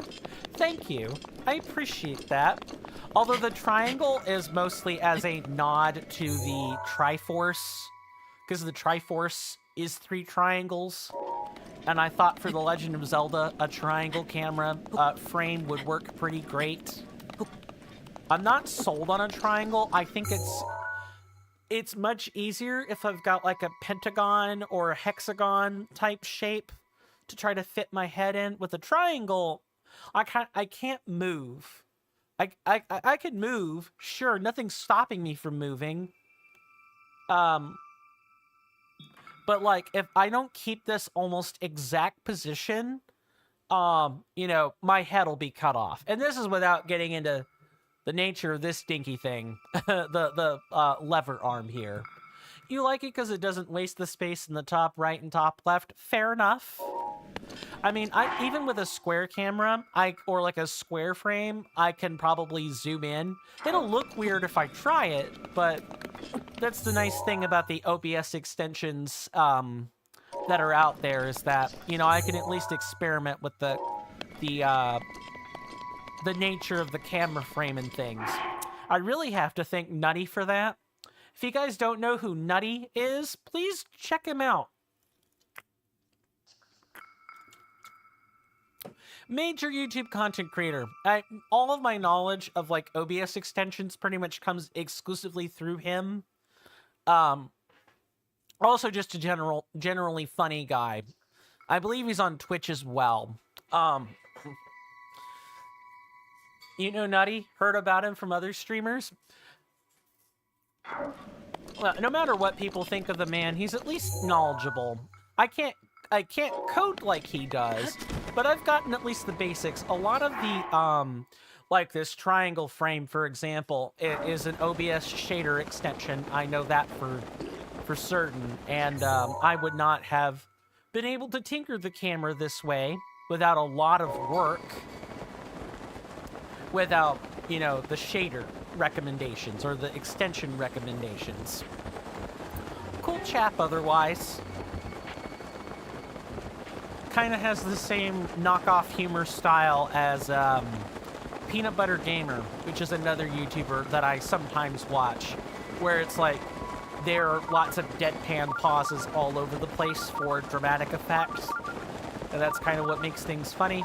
Okay, so demo time. It is walkthrough time. Welcome to the North Lamai Labyrinth. There's a pretty easy way to cheat this, kind of.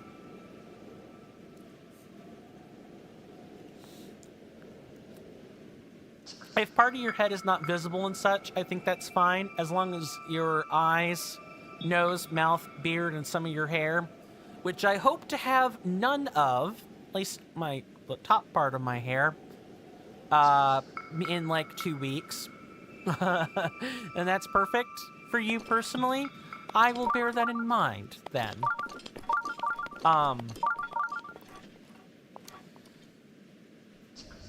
I feel constrained, but I do like the triangle frame. That's all it is. It's not that I think it looks bad. It's that I feel constrained more than anything.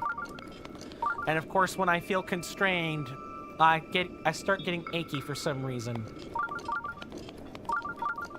Yeah, so welcome to the labyrinth. You can walk the entirety of it up top. What we need to look for is a malice eyeball. That's the nice name for the little eyeball stalks. There's a flag made just to signify the triangle webcam dominance. I will bear in mind that you really like the triangle webcam frame.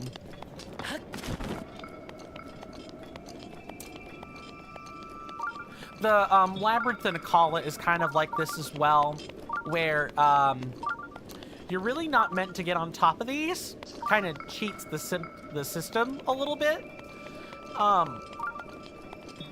But not only that, but you can kind of like break the labyrinth in half if you do things this way. If we fall down here, though, we're stuck. So we'll just bear that in mind. You can also try a tetradecahedron. Won't work because it'll be a 2D projection of a 3D shape. But I get what you're going for. Are you talking like a...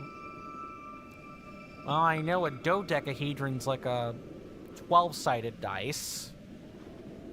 So is that, what, a 48? Is that a 48-sided figure? That what you're talking about? Ah, joke by saying a complicated word. Hold on.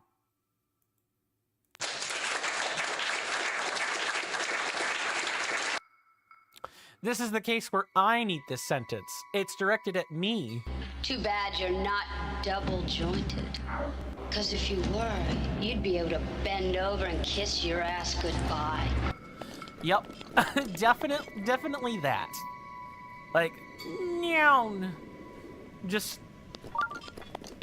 joke missed me completely. If jokes were bullets, I could dodge all of them by simply being myself. Most people who you use the tetradecahedron to have a very big, what the fuck is that reaction? Yeah, I can imagine, because they're like, first of all, big word. Second, is it a real word? And third, it makes you sound really super smart. And so people feel stupid when they're hearing a word they can't even tell is real or not. Now I need to know. Not that I feel stupid, but I'm pretty sure that's not quite a real word. It's got all the trappings of a real word, though. It's something you could wordsmith, to say the least. It would help if I could spell.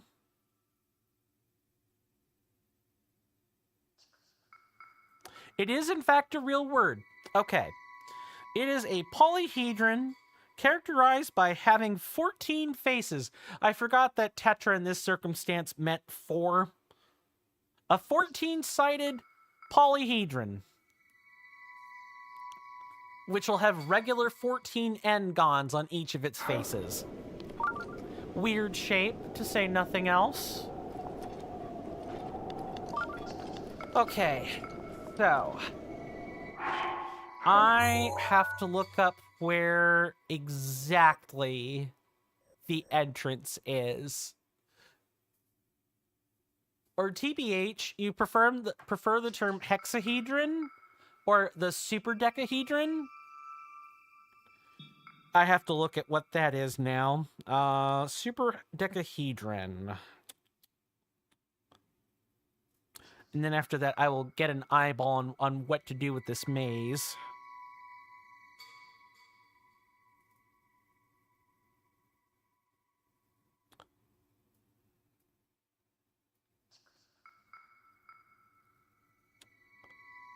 Well, I'm getting results for a super dodecahedron.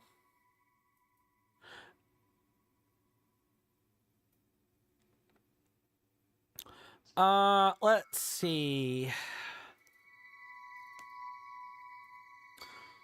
So among, okay, let me actually make sure it is a decahedron, because dodecahedron is a 12-sided polyhedron, and a decahedron is a 10-sided polyhedron. I at least know my basic math. Or basic geometry, and that is pretty basic.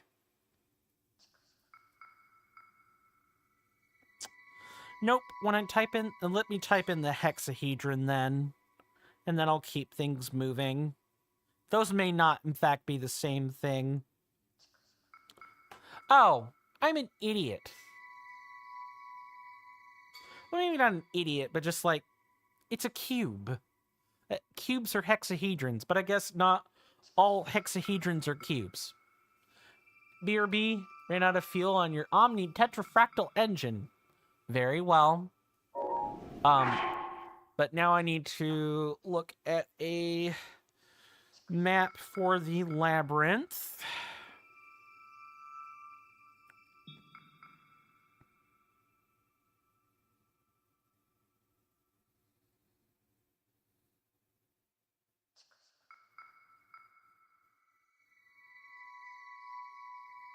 Okay.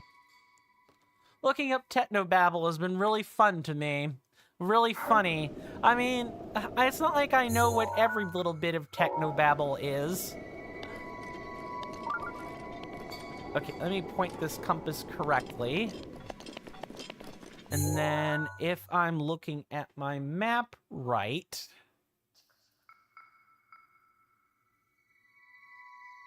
it should be kind of like over here. You were right. It does make the person saying it sound really smart. It does. It also has a bit of a stupefying effect to it as well, depending on whether you're the person saying it or whether you're like the targeted audience. So it's like over here. If I look at this. And yeah, so there's like a malice puddle, and there should be an eyeball somewhere. Gonna save just in case. And now let's jump down.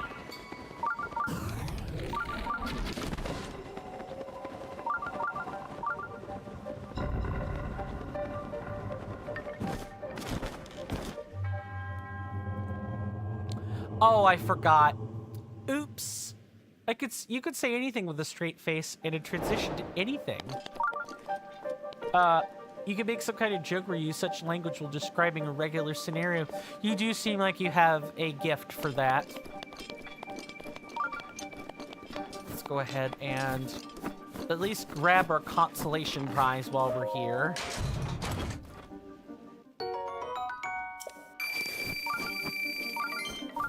I forgot that there was more to this. It wasn't just navigating to the end. We actually have to find a different way in here. But I do think this will serve as a good capstone for, I do think this will serve as a good capstone for later, though. Or not later, but for the stream. Excuse me. You really wanted to learn how to speak an exaggerated 19th, 20th century British language? So like Oxford English? Because there's Cockney, which is kind of... It's not Australian English, but it's like it's like street English in the UK. And then you've got the super posh Oxford English. Like using good heavens instead of oh my god, or dawns instead of days. Oh, that's just high English right there. Okay, I definitely think I might have messed this up somewhere. So if I look at my map...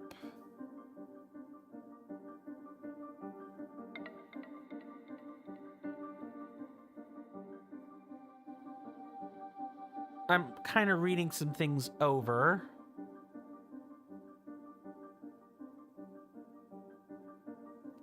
I need to zoom this in.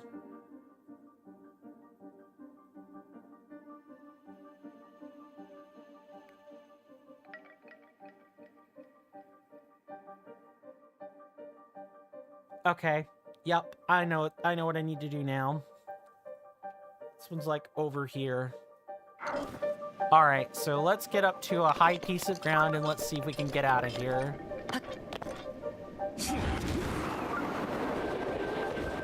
Sure can. Neato burrito. It would seem that you have a peculiar knack for speaking in the most extravagant of terms while maintaining an unwavering countenance. That you do, good sir. Please don't leave me trapped in here. Thank goodness. Alright, so the real entrance is not over there. I just found where the malice eyeball is. It's like... double checking my map here. It's like here-ish. I'm gonna put a pin here. And we'll see about crossing over that way. Like I said, you can kind of break these labyrinths in half if you've got like a good map and you know, you're able to use Rivali's Gale to like scale down up and down the various surfaces, excuse me. You could probably even do this if you've got enough stamina too. If you've got like stamina food, you can get up here and break these pretty quick. Right, just like this.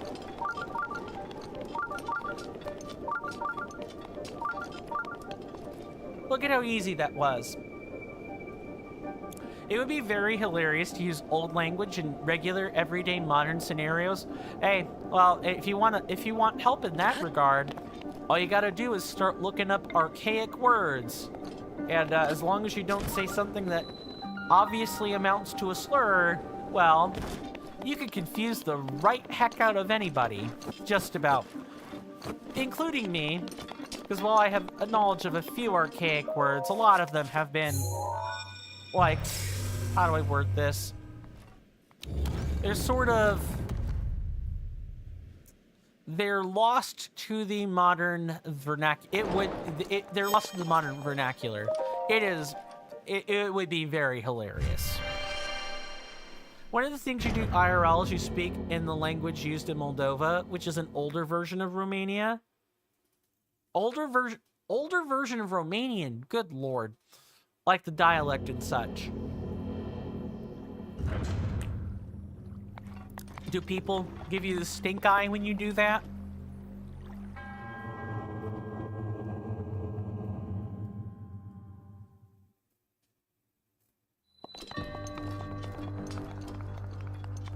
What do you got for me, Sir Kazatoki? It is really funny when you do it, and it is kind of cool. Nice. These leg wraps were favored by a warlike tribe from the Farron region long ago. They are adorned with traditional markings that bolster your fighting spirit to raise your attack power. Sounds like a lot of psychobabble to me, but whatever. There are treasures we could get in here. There are like 13 or 14 different ones. Including things like diamonds, or a knight shield, or sapphires.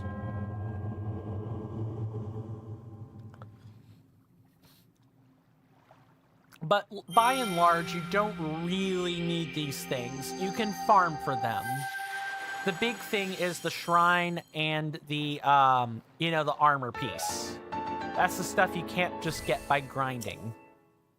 Even things like the Knight Shield or the Liesel Bow are all, they're all things you can kind of just get by doing normal things in this game. Ooh, that's so tender. I should stop touching it. Oh. I tend to speak like a peasant who has no tangency with technology or social norms or some kind of worker class.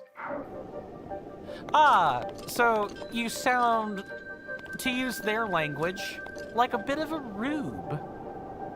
Someone who knows the ye olden Romanian or different dialect of it, and sound like someone that doesn't really quite know what they're speaking. Yeah, that a lot of people would probably think you're a rube if, if you were to ask them in private, I guess. And that's not exactly a nice thing. That's not a nice thing to refer to someone. Maybe not old Romanian, but use the pronunciation as if you've never been part of society before and lived in an isolated village until that point. Okay, it is saving. We save. Because it is time to wrap up the stream, ladies and gentlemen, and non-binary people. Let me see if I can do this without muddying up the stream too much.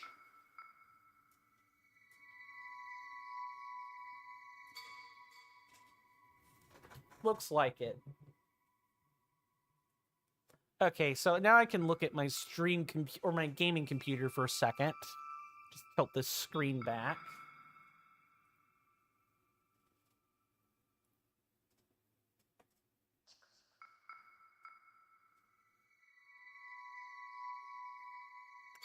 Don't really have anyone that I want to recommend to you guys. I mean, I'm going to do it anyway, but I don't have any spots that I really feel comfortable rating right now.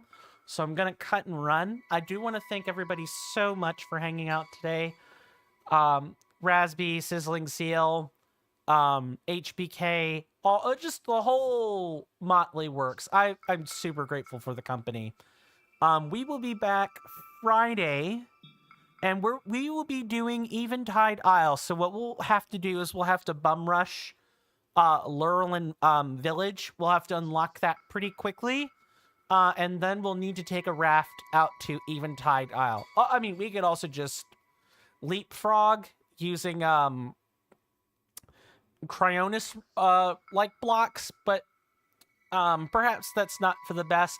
Plus, I'd like to show off, the sailing on a raft. I don't think we've done that before. So the 2 shout-outs I'm gonna give today. One chap is well on his way to pushing partner. I'm going to recommend it's Lethal TTV. Marco's a nice enough guy. Go check him out.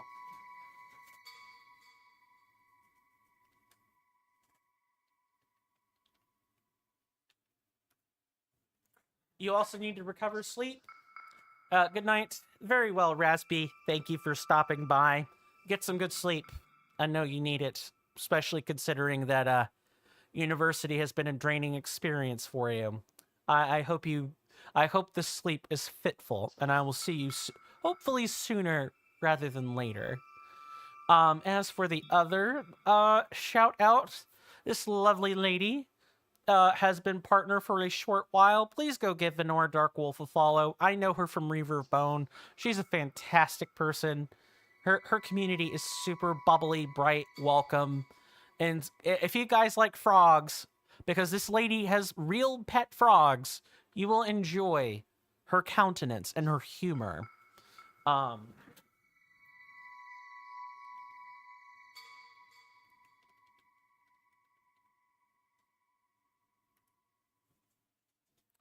She's someone I could never be. Bubbly, bright, cheerful. I'm just not that type of guy. I wish I was. And I could be in private, but especially on camera, what can I say?